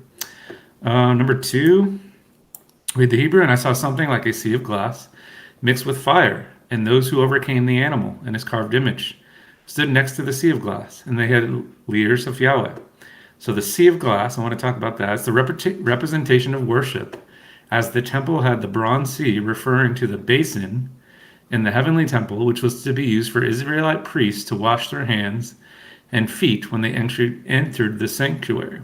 So it's kind of like a baptism. So that's the sea of glass, as far as what the priest did. I don't know what to make of that, but I just wanted to point that out. Number 4, I'm going to read both. Who shall not fear thee, O Lord, and glorify thy name? For thou only art holy, for all nations shall come and worship before thee. And in the Hebrew, and who will not fear you and give praise to your name? For you alone are Kadosh. Truly all the nations will come down and bow down before you. The cross-reference is Psalms 86:9. All nations whom you have made will come and worship before you, Lord, and they will glorify your name. And then finally, number 8, I'm going to read the Hebrew. And the house of prayer was filled with smoke, and the glory of Yahweh filled the tabernacle. And no one was able to go in it until the 7 plagues of the 7 messengers were finished. Just more cross-references. So like I've been saying, pretty much every Revelation, Daniel and Exodus. So some in Exodus right here. So Exodus 19:18. Now Mount Sinai was wrapped in smoke, because the Lord had descended upon it in fire. The smoke went up like the smoke of a kiln, while the whole mountain shook violently. And then Exodus 40:34 and 35. Then the cloud covered the tent of meeting, and the glory of the Lord filled the tabernacle. Moses was not able to enter the tent of meeting because the cloud settled upon it, and the glory of the Lord filled the tabernacle. And then finally, 1 Kings 8, 10, and 11. And when the priest came out of the holy place, a cloud filled the house of the Lord. So the priest that could not stand to minister before because of the cloud, for the glory of the Lord filled the house of the Lord. I don't know the exact verse, but I remember in Sirach, wisdom is a pillar of cloud too. So it's interesting. Wonder if that's, if she's the one in there, maybe. I don't know. That's all I got for chapter 8. I'll hand it off to Noel. I'm ready to roundtable it. Rob, do you have anything else you want to add? No, and I think Michael meant chapter 15, or you meant verse 8, one of the two. No, I'm ready to roundtable and open it up. And from what everyone has heard on chapter 14 and 15, if you have comments or anything to add or questions regarding what was read, please add. And I see Ronit's already ready. Yeah, Rhoda, why don't you go ahead? What are your observations since you are reading directly from the Hebrew here? And it's funny, before you speak, it's funny because, Rob, Michael, and I, we obviously don't read Hebrew. We read English, and we are making comparisons between the English Targum from the Greek to the English Targum in the Hebrew. So it's like we're still making comparisons between the Targums, but it's great that you get to read directly from the Hebrews. So take it away. Yeah, so what I'm seeing many times is that the translators of the Hebrew manuscripts, whenever they don't have clarity, like the verse is confusing or the words are not making them happy, they just revert to the traditional translation. And that's what happened a couple of weeks ago when, I dropped the bombshell. So right now, they just, I'm going to start with chapter 15, since I only have one comment on that chapter. And it's a prime example of what I just said about the translators. So the word that he's using is actually not saying glass. In verse 2, when he refers to the ocean, he is actually using the word bowl, B-O-W-L, bowl. And he's using, this is a very rare word. I think it appeared only once in the Old Testament. And I'm just putting the verse here. And you see how it says, bring me a new bowl. That word is tzlochit. And that's the word that he's using in Hebrew here. So, like, whatever ocean is seeing is seeing it like in a form of a bowl. That's interesting. I don't know if he's just seeing like a bowl, like what Michael just mentioned, or like he's seeing like a great ocean. And, from his perspective, he can see that there is like, maybe the earth is not exactly flat. Maybe it's a little bit like a ball. I don't know. But that's the word that he used. Well, I want to add that we see that these bowls, and I think Michael alluded to that and talked about that, as the priests having these bowls of water to wash themselves in, and it's probably a picture of what is above and being described here. Yeah. Well, to be fair, the surface of water is still flat. Yeah, of course, yeah. But maybe it is the same bowl that Michael was alluding to. And when you talk about a bowl, I mean, whether a bowl is perfectly rounded and concave, or if it's just carved out to where the water is filled into it and referencing it as a bowl. Either way, it would suffice to me. Yeah. So just a little thing, and I just want to say he's not saying glass, he's saying bowl. Okay, so going back to chapter 14, so the first comment is that whenever you see first fruits, actually in Hebrew it's firstborn. And I don't know if in English when you hear first fruit it means firstborn, I don't know, but in Hebrew those are two different terminologies in the Bible. So he's literally talking about Bechor or Bechorot, which is the firstborn of humans and of animals. Okay, so let's talk about the 144,000. So both Rob and Noel reached out to me and asked me about verse 14 and what I thought about the virgins thing. And when I replied whatever I saw, and it took me a few hours to think, because there was something about it that made me feel uncomfortable about that verse. And what made me feel uncomfortable, let me go back to it.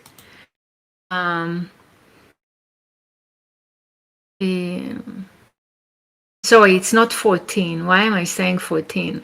Verse 4. Okay, it's chapter 14, verse 4.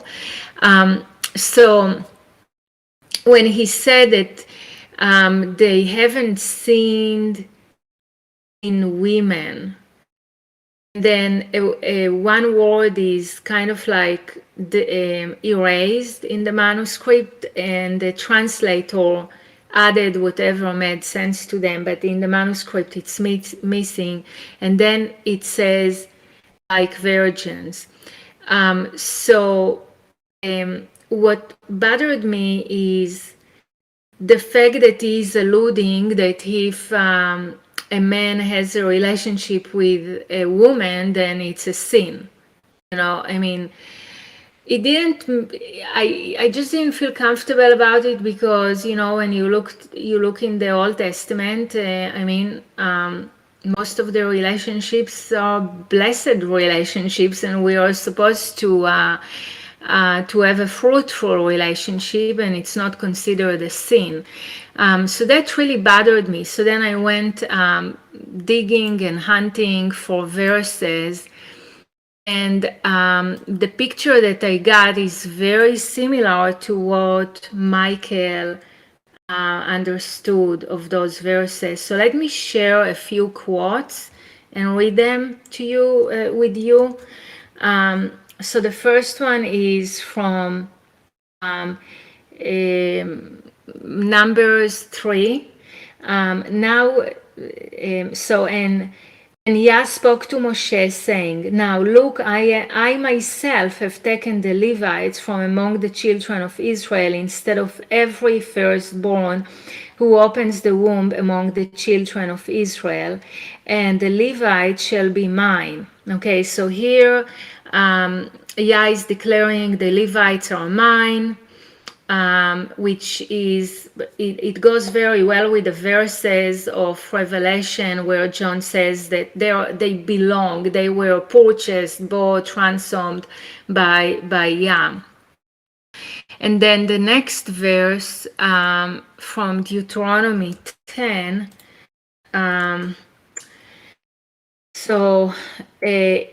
Deuteronomy 10, verse 8, At that time the Lord set apart the tribe of Levi to carry the ark of the covenant of the Lord, to stand before the Lord, to serve him, and to pronounce blessings in his name, as they do this day. That is why Levi has no portion or inheritance among his brothers. The Lord is his inheritance as, okay, I was in the middle of reading it. Okay. Okay, I lost it now. Let me go back to my document then. Okay, so the Lord, that is why Levi has no portion or inheritance among his brothers. The Lord is his inheritance, as the Lord your God promised him. So again, we see here that the Levite have special status. They belong to God. They are God's inheritance, and in return, God is their inheritance. And then the next quote that I wanted to share, dropping it here, that's from Ezekiel 44, and I'm starting with verse 15. But the priests, the Levites, the sons of Zadok, who kept charge of my sanctuary when the children of Israel went astray from me, they shall come near me to minister to me, and they shall stand before me to offer to me the fat and the blood, says the Lord God. They shall enter my sanctuary, and they shall come near my table to minister to me, and they shall keep my charge. It shall be whenever they enter the gates of the inner court, that they shall put on linen garments. No wool shall come upon them while they minister within the gates of the inner court or within the house. They shall neither shave their heads, nor let their hair grow long, but they shall keep their hair well trimmed. No priest shall drink wine when he enters the inner court.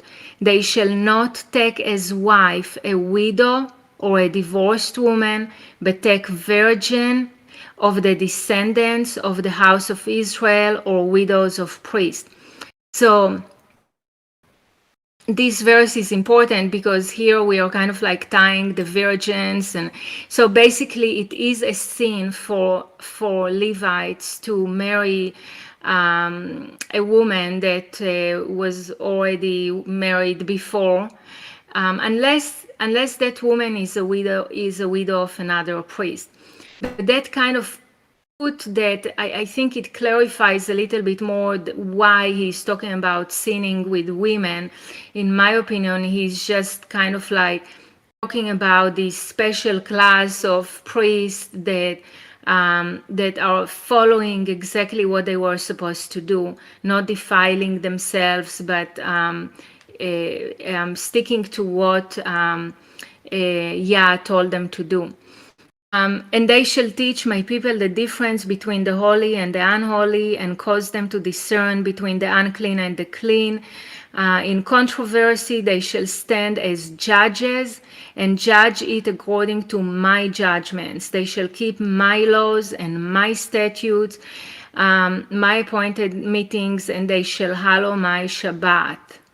It shall be in regard to their inheritance that I am their inheritance. You shall give them no possession in Israel, for I am their possession.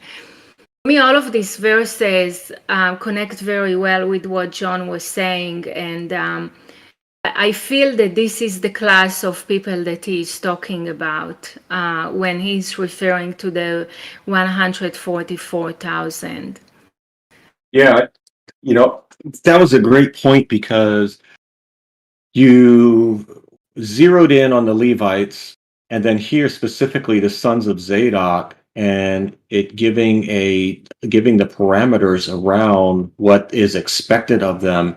And it would not be a far-fetched to say that the sons of Zadok, those who were priests and were obedient to his words, the ones who did not get married and were celibate and followed Yah with all their hearts, could very well be the 144,000 from their descendants. Yeah, So but they didn't have to be celibates. They could, as long as they married virgins, they were fine. Okay, they were just not I see what you're saying. Yeah. See what I'm saying? So yeah, I can see that angle too. Yeah, because yeah. they fall within the guidelines that Yah has given them. Yeah. Yeah, exactly. Renita, are we under the impression or under the thinking that this already happened? That the 144 thousand, or speaking past tense now? I don't know if it happened or not. What I'm saying is that this is what I'm hearing, that those people are this type of, they come from the line of Zadok. That's what I'm thinking. Yeah, and my opinion on to answer that, Mike, would be yes, it is likely because there's no priests of Zadok or anyone following to the letter and instructions that are given at this point that I'm aware of in this world, but in the prior times there were. That's my opinion. Yeah, we definitely don't know. I can tell you right now that if any Jewish person will tell you that we know who among us is descended of that priest line, they are lying. We really don't know. We have no idea. So I want to, sorry. When you're Rodi, when you say that they're from that priest line, are you talking about what priest line are you talking about specifically? The Levi or Zadok. Zadok? Okay. Yeah, Zadok. Yeah. Mm-hmm.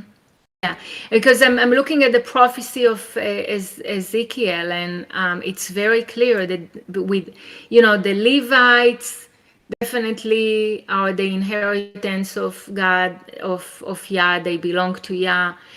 They are like his firstborns, so to say.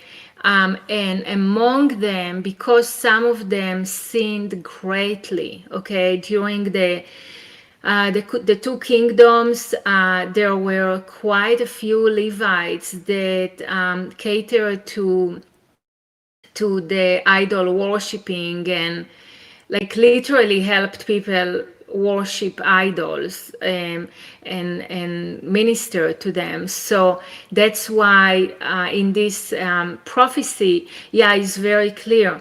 The only among all of the Levites, the only family that stayed faithful to me no matter what is the family of Tzadok.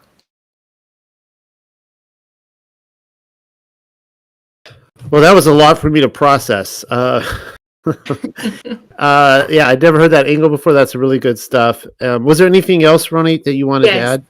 Yes, I want to talk about the mark, famous mark. Okay, so what I did is I went hunting for that word that basically is talking about mark, and then I found some interesting things. It's so amazing about the Bible. It doesn't matter how many times you read it, you always discover new things. So let me start with Deuteronomy chapter 4. Just copy it here. So Yah is warning the Israelites, and he's saying, take careful heed to yourselves, for you saw no image when the Lord spoke to you at Mount Horeb out of the midst of the fire, lest you act corruptly and make for yourself a statue. So in Hebrew it says statue, but it means idol or carved image. In the image of any mark, is using the word mark. And then the next one, I'll get to my point. I'll just share the quotes first. The next one is from Chronicles 33, and it's talking about King Menashe, who really did a lot of evil things. Okay, so Menashe was 12 years old when he became king, and he reigned 55 years in Jerusalem. So he basically brought a lot of idol worshipping, and in verse 7 it says, he even set a statue, a statue of the mark. That's what it says, like a statue or idol of the mark. the idol which he had made in the house of God, of which God had said to David and to Solomon his son, in this house and in Jerusalem, which I have chosen out of all the tribes of Israel, I will put my name forever. So he put an idol of the mark. Therefore the Lord brought upon them the captains of the army of the king of Assyria, who took Manasseh with hooks, bound him with bronze fetters, and carried him off to Babylon. Now when he was in affliction, he implored the Lord his God, and humbled himself greatly before the God of his fathers, and prayed to him, and he received his entreaty application and brought him back to Jerusalem. This goes with what Noel just shared with us, that even if we sin the greatest sins, if we repent, Yah will forgive us, and we don't need a sacrifice, an actual animal sacrifice for it. And brought him back to Jerusalem into his kingdom. Then Manasseh knew that the Lord was God. After this, he built a wall outside the city of David on the west side of Gihon in the valley, as far as the entrance of the fish gate, and it enclosed Ophel, and he raised it to a very great height. Then he put military captains in all the fortified city. He took away, I'm getting, where is it? He also, did I leave all of this? He also repaired the altar of the Lord, sacrificed peace offerings and thank offering on it, and commanded Judah to serve the Lord God of Israel. So, I'm sorry, I missed it. It's in verse 14, he said, and then he put military, verse 15, he took away the foreign gods and the mark from the house of the Lord, and all the altars that he had built in the mount of the house of the Lord and in Jerusalem, and he cast them out of the city. So again, this word is used in connection with idol worshipping. There was something to do with a mark, an idol with a mark. Then in Ezekiel chapter 8, he says, he stretched out the form of a hand and took me by a lock of my hair, and the Spirit lifted me up between earth and heaven, and brought me in visions of God to Jerusalem, to the door of the north gate of the inner court, where the seat of the mark of jealousy was, which provokes to jealousy. Then he said to me, Son of man, lift your eyes now toward the north. So I lifted my eyes toward the north, and there, north of the altar gate, was this mark of jealousy in the entrance. So I think when John was using that word mark, I can't help by thinking that it's somehow related to all of the verses that I just mentioned. I didn't. Did I drop the Ezekiel? Yes.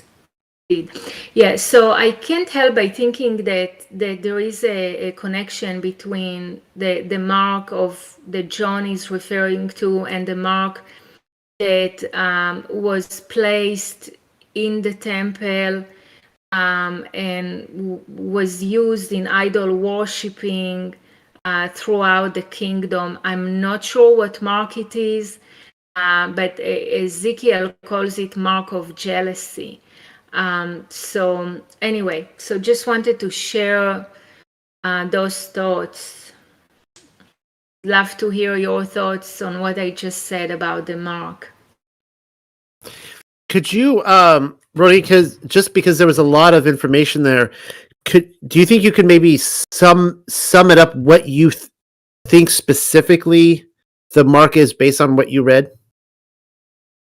So I feel like there is a specific mark that you put on an idol. Like there is an idol with a specific mark that was used through idol worshipping in at least in the kingdom of Israel, but also in the kingdom of Judea, because Ezekiel saw it.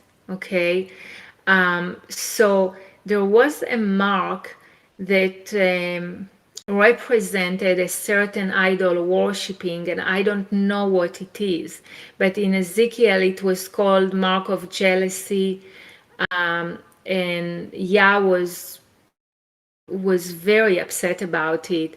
And then with Menashe, he put, when he spread idol worshipping, that was part of what he did. So when he repented, he made sure he removes it. But they are not explaining exactly what it is. They just keep referring to it in a very abstract way. They just say the mark. Okay, so that's why I feel like, John is coming from all of this heritage, and he must have known what mark it was. And I feel that maybe this has to do with the mark that he is mentioning. Okay, so you think just to get clarity on this, do you think that there was a mark in the temple in Jerusalem specifically, like there was maybe something to do with that, or no? So in the inner court, yeah, as Ezekiel, he brought Ezekiel to Jerusalem through the north gate, and in the inner court, he saw the seat of the mark of jealousy. Right. So I'm just trying to envision that. So okay. Yeah. All right. Well, I as you're speaking about that, I'm thinking, this mark, could it be around in historical places, in images or in documents or on old buildings, temples, etc. And then when I was thinking even about the Star of Raphaim, you have the two triangles, one pointing up, one pointing down, as above, so below. You have the pentagram, and then you have all kinds of other symbols and marks out there, that it, I guess, could possibly be. So, yeah, if anyone has anything to add on thoughts on that, please share. When I read those verses, I kept thinking that maybe this is what Yeshua referred to when he said abomination of desolation. Like there was something that all of them knew. There was a certain thing that was used in those days, and I think that's there is a mark in it, and I don't know. I feel like, and for me it's the first time. I mean, how many times I read those books, and all of a sudden it jumped at me. Wow, there is a mark, and so it also connected to me with abomination of desolation. So Right. That is interesting, and the only thing I would maybe come back at with that is that I wonder if there would, in this case, if this is the case, if there are maybe perhaps two marks being spoken about, because the mark of the beast seems to be the beast, or the mark of the animal seems to be referring to the government entity of Rome. No, I mean, I'm just wondering if that mark that was required of people to put on their hand or their forehead is the same mark that idol had on it, because that's sure. very specific for out of all of the idols. There were so many idols that they worshipped, that out of all of those idols, that there is something to do with a mark that really required Yeah, taking Ezekiel, in a vision into the temple to see that mark. Huh. And that's something we may never know then. Yes. I mean, assuming that this happens and there was a abomination that caused desolation in the whereabouts of 66 to 70 AD. I did mention last week that it is interesting that I'd misquoted saying it was Vespasian or Titus, but a Roman general did come up to Jerusalem and he surrounded it. I think the year was 66 AD. It was during the war, and he miraculously, like, it looked like that was it. Like the Romans surrounded it, and then he just, for an unexplained reason, just kind of got up one morning and he left. And then when Titus and Vespasian then came back and surrounded, that was it. And I do want to just quote here while we're on this, that this is taking us back to Revelation 12 for a moment. But when it talks about the woman that is fleeing into the wilderness, and Hasatan tried to create the flood, the army, the nations, that kind of stuff. Well, I found this because I've been digging into this week.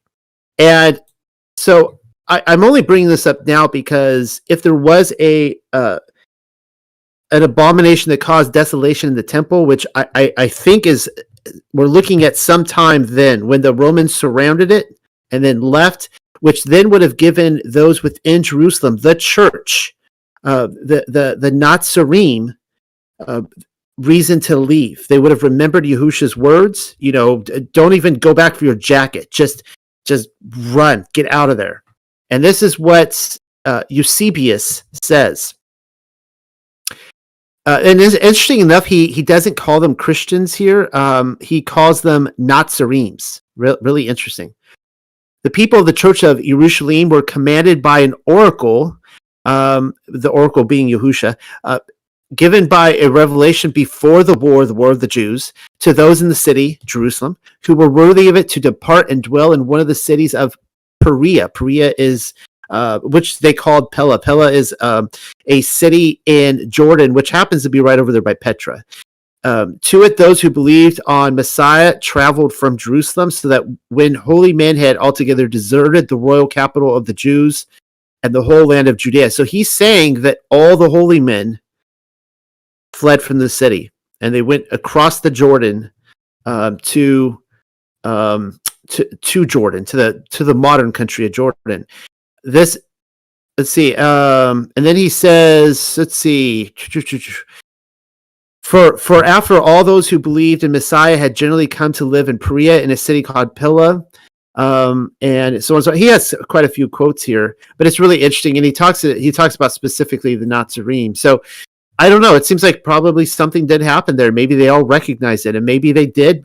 Maybe they showed their cards, the temple controllers, and they're like, "All right, this is what we're doing. This is who we're worshiping now." That could have very well been the case. Can I add something, Noel? Please do. I was just looking at the Greek version of chapter of the verse 2 that Ronit was commenting, and I didn't see there any mark on the Greek version, strangely enough, because I know that the LXX goes hand in hand with the KJV, but strangely enough, I didn't see any mention of the mark. What it does mention is, it says, I'm just going to do some kind of live translation. So I can go to Thirio, have to, and it says, so, and whoever beats the animal and the image of the animal thereof, and and of the name and the number of the name after of the beast. But there's no mention of the carved image, which, strangely enough, the KJV mentions about Mark, but not the Greek version. which is actually the archaic Greek, not the modern Greek. And I'm not reading from the modern Greek, because the modern Greek it's got things a lot more twisted and very differently. So I'm just going straight from the archaic Greek. And it says no mention of the mark, which I think goes more in hand with chapter 15, verse 2, which says, and those who overcame the animal and his carved image stood next to the sea of glass. This is actually goes more hand in hand.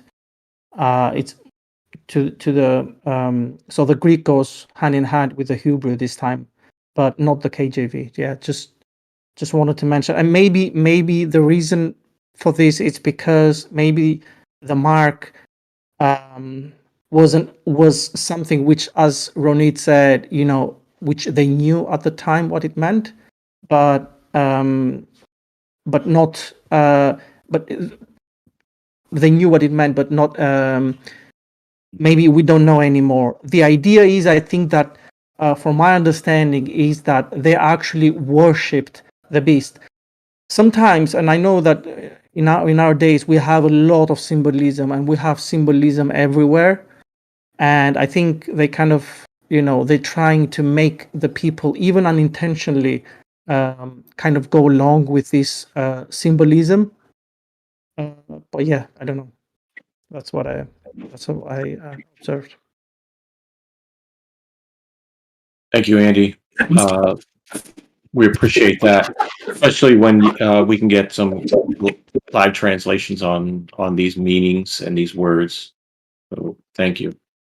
Yeah, sure. And also wanted to mention, sorry, I forgot to mention this. Ronit, you said on the chapter, on the Chronicles 33, I went to the equivalent chapter 33 on the Greek version. And again, on Chronicles 33, verse 7, it says, you mentioned there, he even set a status, card image of the mark. Well, again, the word mark, it's missing on the Chronicles 33 on the Greek version. So yeah, just wanted to mention that as well. I'm sorry.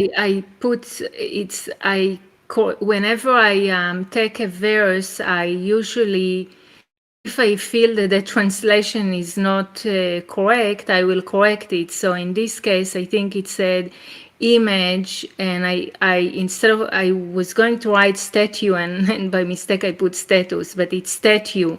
In Hebrew it's statue, but that word pesel, you can also refer to it as a carved image, since it is what it is. Pesel is carved image.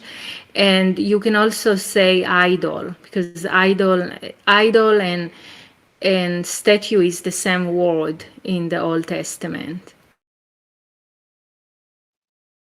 I think he was talking about mark, the word for Yeah, mark. the mark also, because it said image or something like this. So I changed it to mark because that's what it says in Hebrew. I see. No, I was just, Rob is right. I was just referring to the mark. And I was just, while reading all of these things, my insight is that maybe Yah means that a mark can be any carved image that some people, they follow or worship. And we have like symbolism everywhere nowadays. And maybe that is what, they want us to make us intentionally or unintentionally kind of worship different images and different marks. Yeah, that definitely a mark is a symbol for sure, but there is a certain symbol that is I'm seeing it like through the verses. There is a specific symbol that is specifically upsetting Yah. Okay. That's what I'm seeing. Like there is a specific symbol, and he even gave it a name in Ezekiel, and he calls it symbol of jealousy.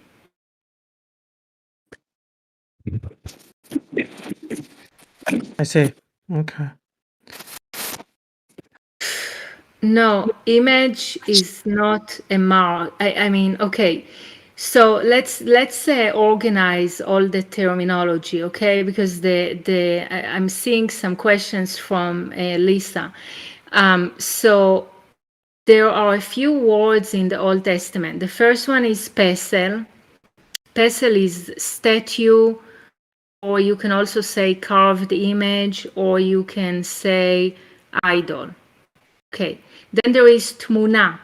Tmuna is literally a picture nowadays, but in those days you would say image, right? They didn't have a camera, so you would say image for tmuna. And then there is siman and semel. Those are marks or mark or a symbol, okay? So carved image is not mark. Mark is a different word. It's even a different root. I just want to say this. I've been sitting on the edge of my seat trying to get this out, but my mic cut out earlier. Right whenever you said that it was an idol, Ron, I just shared this in general chat with Sparrow777, and it made me think of the cube, the black cube, which represents Saturn, the Saturnalia Brotherhood, and that Muslims, they wear the black cube on their forehead, like you were saying. There's a lot of connections there, and that also stems into other idols and symbolism as well, like the rings. People wear rings, the Teflons, and then and crowns, of course. But yeah, I just wanted to bring that up. I did share something here in general voice chat, but it's also in general chat.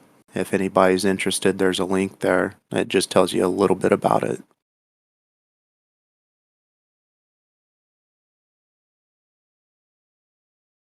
But really, it stems to the worship of Saturn, and it goes right along with what you're saying of jealousy.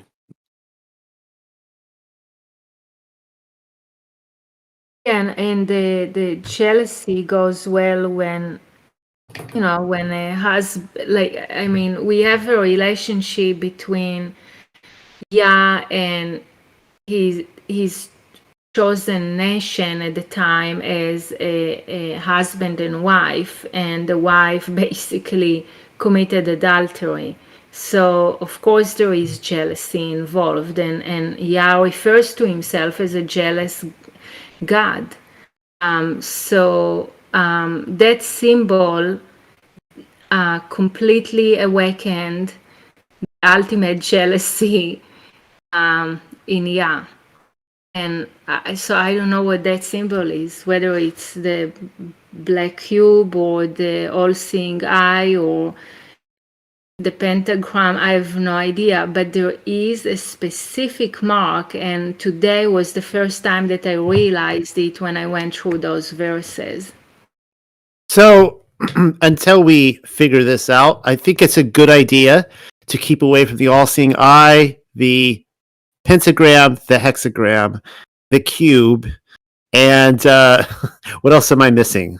Let's just keep away from all these symbols.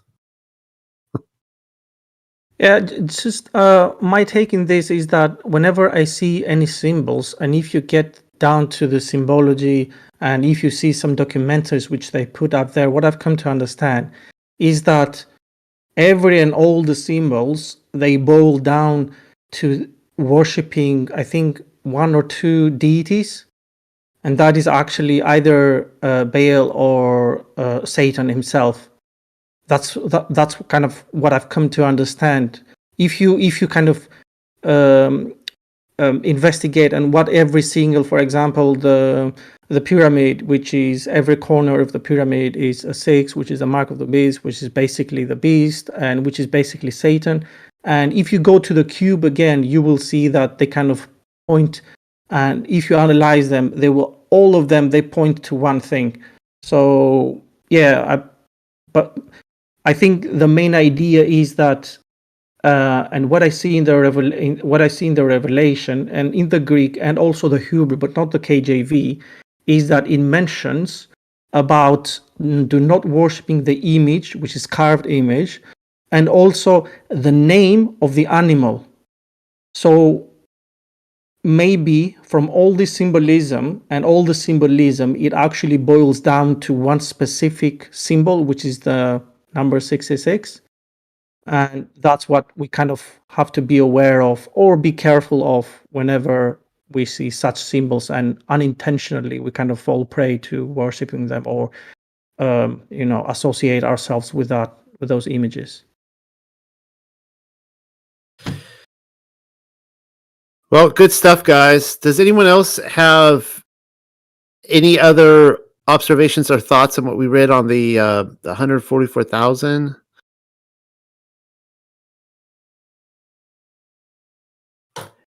It seems like here that, and I think, Rob, were you suggesting earlier that the whore of Babylon was were you making the connections to the adulterous wife of Israel?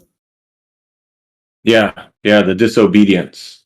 That I mean, I honestly, I guess I'm a little slow. That was the first time that clicked. I was like, oh my goodness, I think that's exactly correct. And the wide influence that Yah's children, who went whoring after other Elohim, had on all the nations of the earth. And that terrible, he calls us to be a light on a hill, right? And yet they did the complete opposite, and that makes absolute sense. Here's my thought: is if you look at the world today and all of the quote spirituality of what people are seeking and going after and following and worshiping, the majority of it is not him, and they're all whoring after other gods, whether they know it or not. And it's not our job to condemn them. It's our job to bring them to the light and share with them the truth in the fruit of the Spirit, in love, peace, joy, etc. And that is what we can do. And when they hear that from us, from the words of our testimony and our understanding, if they hear his voice, they will be intrigued. They will want to listen. They will want to know more and be drawn to this truth because it'll resonate with them. But to the point of what I'm speaking here with the harlotry, that is what's going on in this world, is the harlotry that's gone throughout and spread like wildfire out there. People are worshiping another Elohim, and they're very close. I mean, very close. And I'm not the one that can split the hairs on what that means and like how close are they? Are they worshiping the right one? I don't know. I can't discern who is and who isn't on the right path, because what I do know from scriptures is that I believe if their heart is earnest, like truly earnest, and they are have that faith, that core faith of Yah, and have a heart of obedience, and they're repenting, but they're under a leader that is leading them somewhere else. There's always a good chance that they're going to just be led astray unless they break out of that. And I pray that we can be one of those that can reach those people, because they're out there. Their hearts are really for Yah, but they just haven't heard what it's truly all about. And so so that's more or less what I'm talking about when I see that with the harlotry going on within the world. I hope that explains that.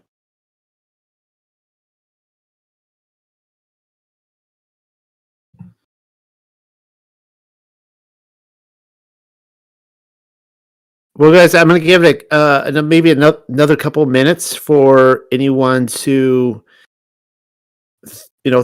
toss in your thoughts here on these chapters and the things that were going on within. Does anyone else have anything, any questions for Ronit, Rob, Michael, myself, anybody else?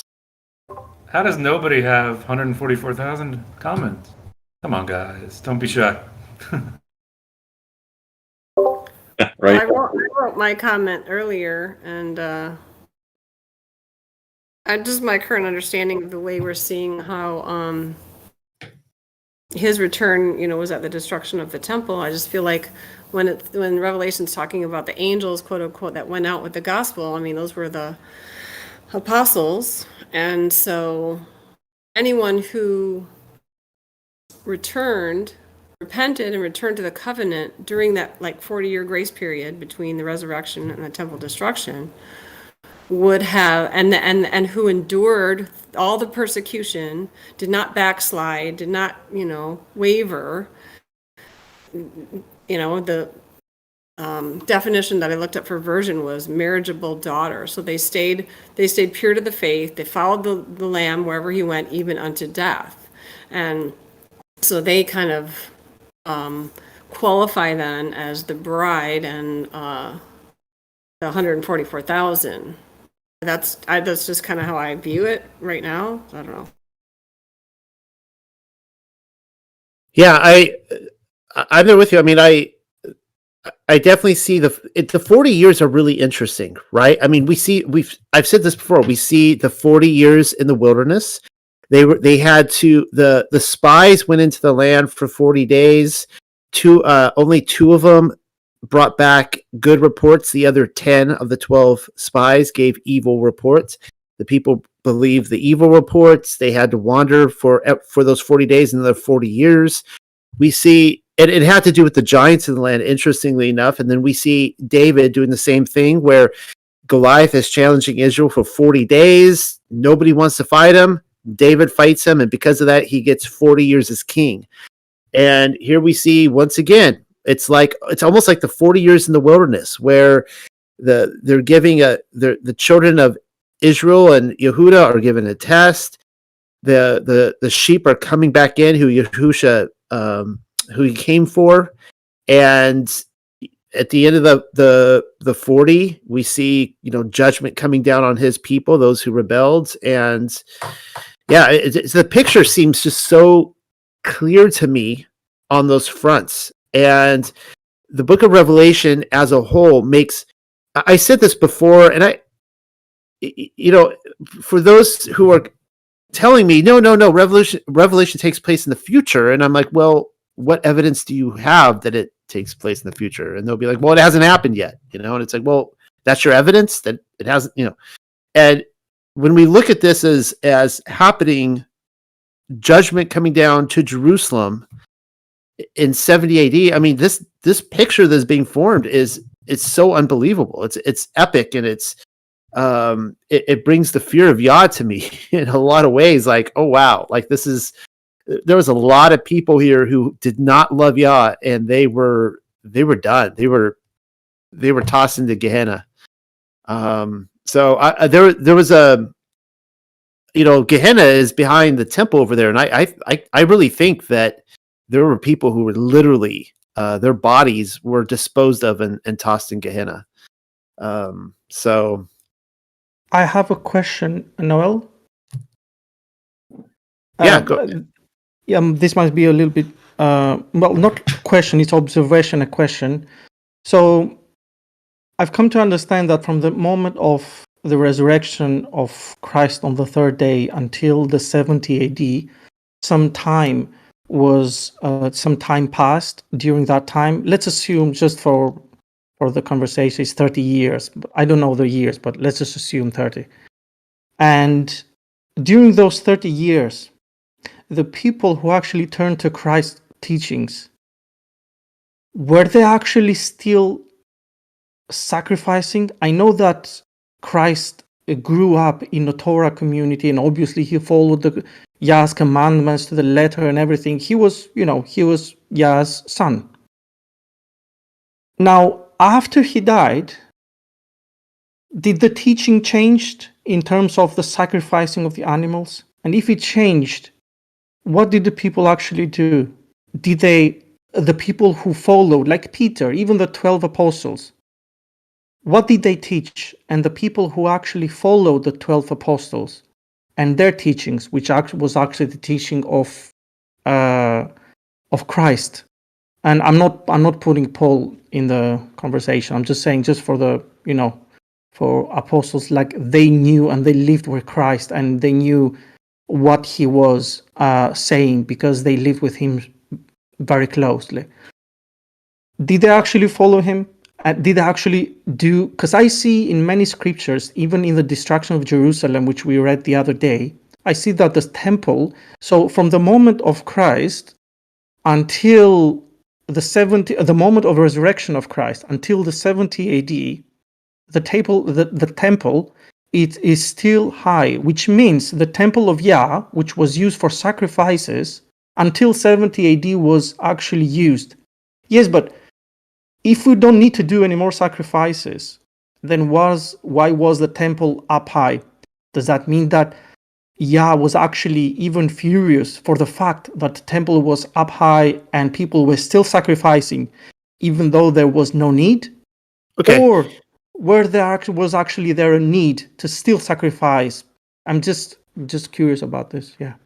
Yeah. So I believe that there was still a need to sacrifice, and that the sacrifices were not done away with. So we need to define what a sacrifice is, and also what they were sacrificing for. And as I pointed out, this is something I did not realize until I started really digging into Torah when I came over to Torah, because I had been lied to my entire life by the church that said that that modern Jews are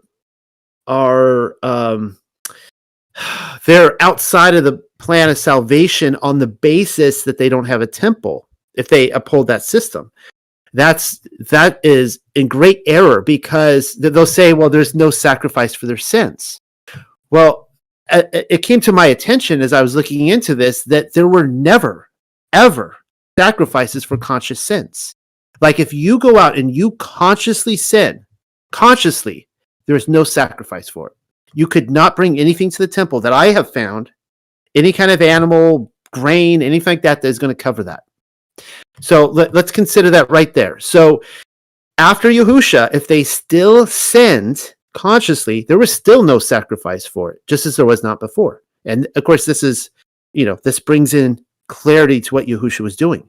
So let's look at what the sacrifices actually were for. There were sacrifices for unconscious sins, but I think, and somebody correct me if I'm wrong on this, I think 2/3 of the sacrifices in Leviticus are specifically Thanksgiving sacrifices or offerings. Okay, so this is one of the ways you could look at the temple. You want to go be in the presence of the Most High. You want to go experience the Most High. All right, so you're going to sacrifice one of your, and keep in mind too, the Levites have no inheritance, right? They don't have land. They don't have their own animals. They need to be fed. All right, so let's think about that as well. So I'm going to go kill one of my lambs to the unblemished lamb that I have, meaning the best lamb that I have, to go take it to Yah. And this is a sacrifice for me because now I'm not getting the wool from that. It could be an animal where I'm not getting the milk or any of that kind of stuff, right? I am actually losing. It's a sacrifice because I'm losing some of my personal things that I can gain more money on in the future. It's the same thing with the Passover lamb, right? That's a sacrifice. I'm losing something that I could get monetary gain on or pleasure further in life that is cut off. And I'm taking it to the temple, and it's almost like it's like I'm going to dine and have a meal in Yahuwah's presence, which really excites me. It's the idea that I can go into his presence. And he's like saying, look, I just want you to come and dine with me, be with me, and and so on and so forth, right? You bring the groceries, you bring the recipe, the spices, all this kind of stuff. We'll cook it up on the flames. And then eventually you see in the part in like Isaiah where he's like, I am sick and tired of your, sacrifices, all this stuff. You're an unrepentant people. I'm so sick of it. I don't even want you coming in my presence anymore, right? But all that being said, that is my understanding of what these sacrifices are, and I think that they're grossly misrepresented by the church. And so we see that the disciples, we even see Paul, for example. Paul is actually a great testimony for this, because all throughout Acts and stuff, he kept Sabbath. He would talk about going to the Jerusalem for the feast. And so, yes, if they're going to Jerusalem for the feast, it means they're going to the temple as well, which means there's sacrifices, there's, harvest, sacrifice, all sorts of stuff. So, anyways, all that to say that it would not, in my opinion, had the temple was destroyed as a judgment from Yahuwah, the Most High, but not because sacrifices were done away with. It was like in my opinion, like divorcing Judah. Like, I'm done with you guys.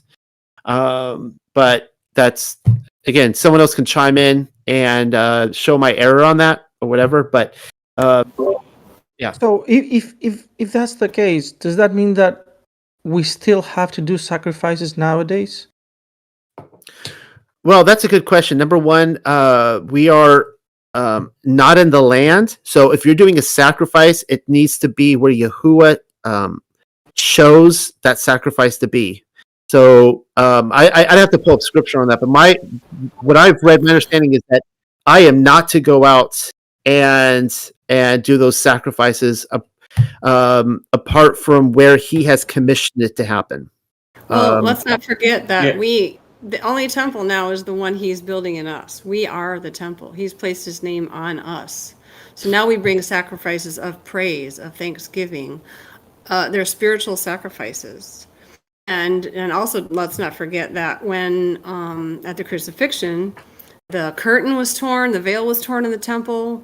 When they did the next Yom Kippur, the thread did not turn back white. I mean, all these things were evidences that the temple was kind of over. And so I think as people were learning and coming to the truth of, Yahush's gospel, then, and because just like he taught them at the Passover, he did the last Passover and closed out that old covenant. And then he presented the bread and wine. He says, now, as you do this, this is how you do it now in memory of me. So there wasn't any more need for a blood sacrifice. And so I think so when Paul's talking about the laws that were done away with, those are the laws that he was referring to. So I just want to clarify then, like Lisa, from your position that the Nazarene, but whatever you want to call them, the Christians, the followers of Messiah, that they would have been against going to the temple and doing sacrifices. Well, I think that would have been part of why they were persecuted and why Paul was being, they persecuted Paul, saying he was against, he was against the temple. He was against the temple laws, because, I think during that 40 years as they were learning this process, that the temple was no more, that they were the temple, and that, he gave the ultimate sacrifice. Even the Passover, he said, now when you keep this, you do it with the bread and wine in memory of me. You don't need a lamb anymore. So, I don't know how long it kind of went on, but when they would go to the temple and see that, the veil is rent, the Yom Kippur thing was not received, they had to start getting the picture that the temple was obsolete now. I don't know. I think this is the conclusion of that kind of.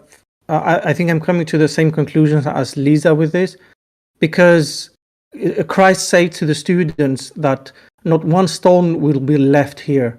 And I don't think he meant it in a sense that, you will be punished because this temple is what it is or what you've done. It's because maybe there is no need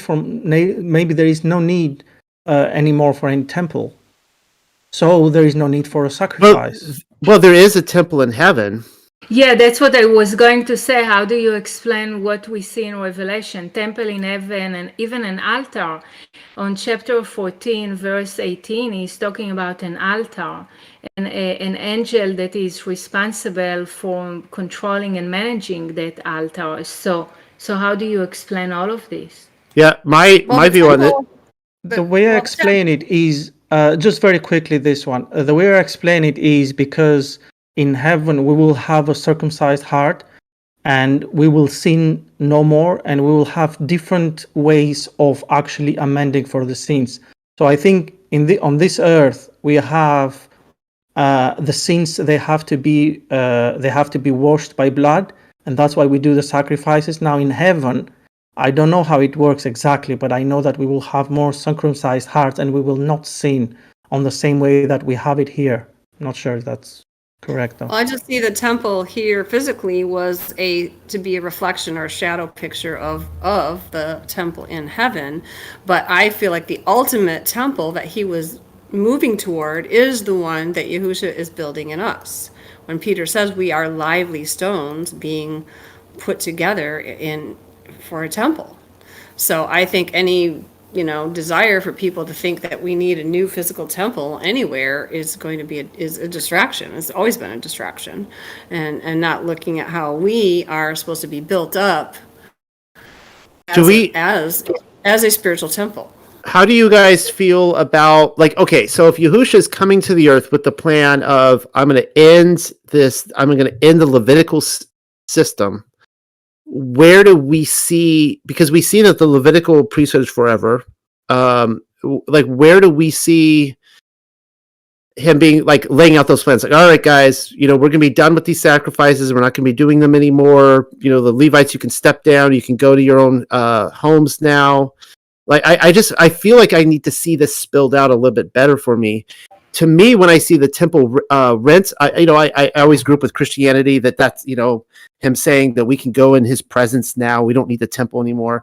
Then I read, books like the Gospel of Bartholomew and stuff, where it was like, it was a straight out of judgment on the Jews for murdering the son of El. Like, it was, we see these judgments against the Yahudim, not against the temple itself. It was his Yahuwah's total disgust with what they were doing with his house. That's how I take it. Exactly. Yeah, and also Yeshua said that not even the most little thing was going to be cancelled, from the Torah. Like, the Torah stands, like, nothing is cancelled by what he is saying and what he is doing. So he didn't say, except for we no longer need the Levites and we are not going to have the temple anymore. Yeah, I want to weigh in on this if I can. My thought on it is that we know that the high priest, Caiaphas, I can't never remember his name, rent his clothes, and we know the high priest does not do that. And so that could have been the indicator that he was no longer high priest, where he stayed in that role. So the temple and the temple being rent, the curtain, etc., may have put some type of nullification on the need for sacrifice at that point, because it was in void, so to speak. I'm saying that's a possibility. And if it's not, then we obviously know that around 70 AD it was destroyed. So it was definitely done away with to do the sacrifices until until the kingdom comes. So I'm in the position that the sacrifices were in play and always are in play, but with the temple destroyed, and I think it's a both scenario, as Lisa said, that now we are the temple and we are to walk it out, and that's where the piece of the obedience comes to the sacrifice. Can we give praise and thanks to Yah and not have to actually do a grain sacrifice and bring it to a temple? Yeah, we can. Because there's no temple, like physical temple. We are that example of that temple, and so we do the actions to fulfill these quote sacrifices in Thanksgiving and so forth. So that's where I sit on it at this point. That helps. So when between the first temple destruction and the erection of the second temple, there were no there was no temple, no sacrifices, none of that system. That didn't mean that it was cancelled. It was just paused, Right. but it wasn't cancelled. Agreed.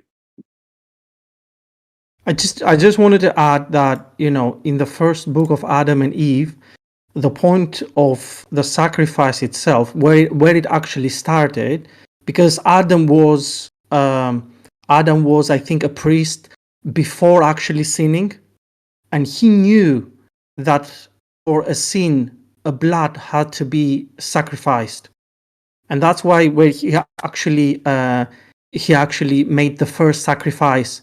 And when he sacrificed it, then Yah came to him and said, the same way that you are making this offering for me, that's how I shall make the offering for you. So with Christ, actually, the sacrificing is actually done away with, because he saved all the people as he had promised to Adam, which was the first sacrifice.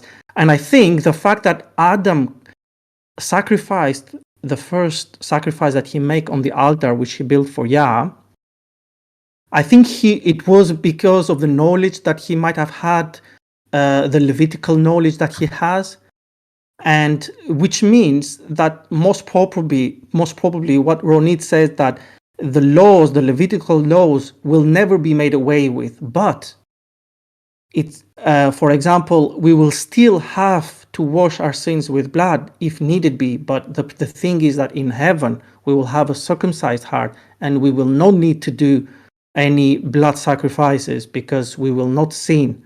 But it doesn't mean that kind of tradition or law has to be done away with. Well, and I also just want to point out one more time, and hopefully this point wasn't overlooked, that, as I pointed out before, there were no sin sacrifices for conscious. There were no sacrifices for conscious sin. There were only sacrifices for unconscious sin, but that was not even the whole of it. It was almost entirely had nothing to do with sin. They were sacrifices in praise and worship of the Most High. And I don't want that to be overlooked, that he instituted a system where people would come and offer him the best of what they had in worship of him. So, and furthermore, my understanding of Hebrews is that the law was transferred from the Levites to the Melchizedeks out of necessity. And so I see the Melchizedeks up in heaven still, going about the sacrificial system. That there is a temple, there's an altar in heaven, and I can't tell you. I've never been there to heaven, so I can't tell you whether there are animals sacrificed there or not. I know that that's a extreme thought for any kind of Christian thinking, but I don't see a problem with it. I don't see a problem that there is literally sacrifices still being made by the Melchizedeks on our behalf. Keep in mind, I'm not talking about conscious sins. Okay, I'm talking about everything that is prescribed within the Levitical law. So, anyways, that's just my 2 cents on that. So,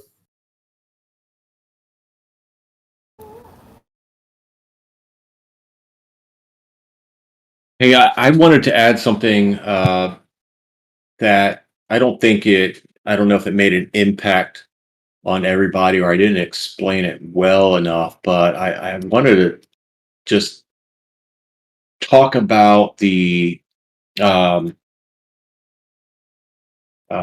God, where did it go?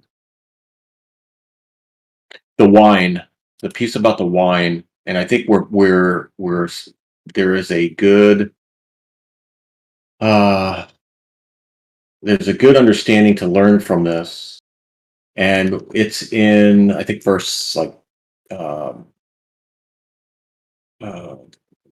it's in Proverbs, when I was relating the wine of harlotry that they will be drinking in Proverbs 23, like 30 to 33, 29 to 33.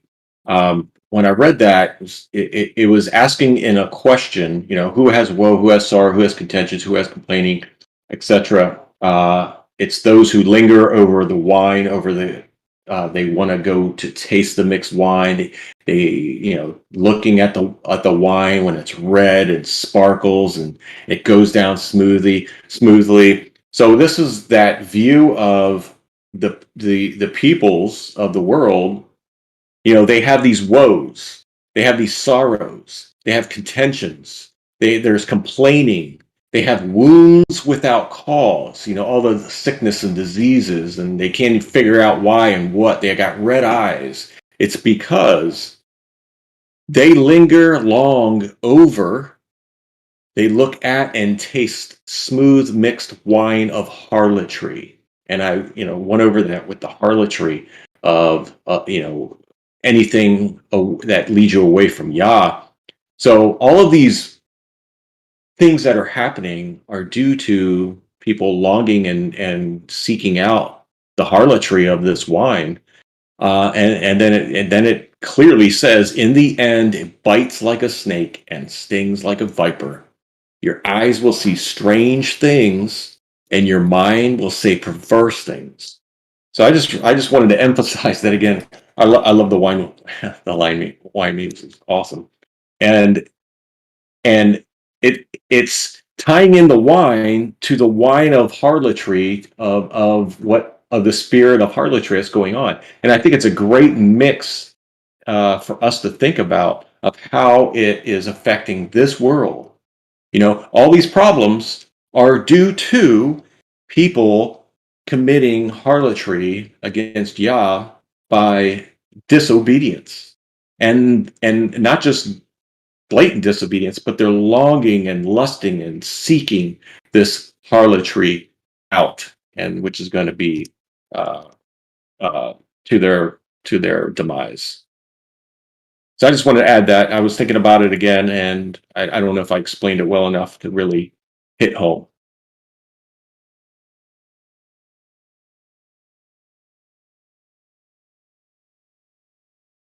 Good stuff tonight, guys. That was good stuff. I enjoyed the discussion. With that, I'm going to officially close. And yes, Josh is still with us. He is still amongst the land of the living. And we're going to officially close tonight. Thank you, everyone, for coming to this Sabbath get together and going through this book of Revelation. And I've been really wrestling with this stuff through here, and I know you guys have too, and I appreciate everyone's input. And so let's do this again next week. And of course, we will continue talking tonight, but this is the official end. Good night, everybody. And now we can begin the after party. Shalom. Thanks, Noel. Appreciate it, everyone. Shalom. Thank you. Shalom.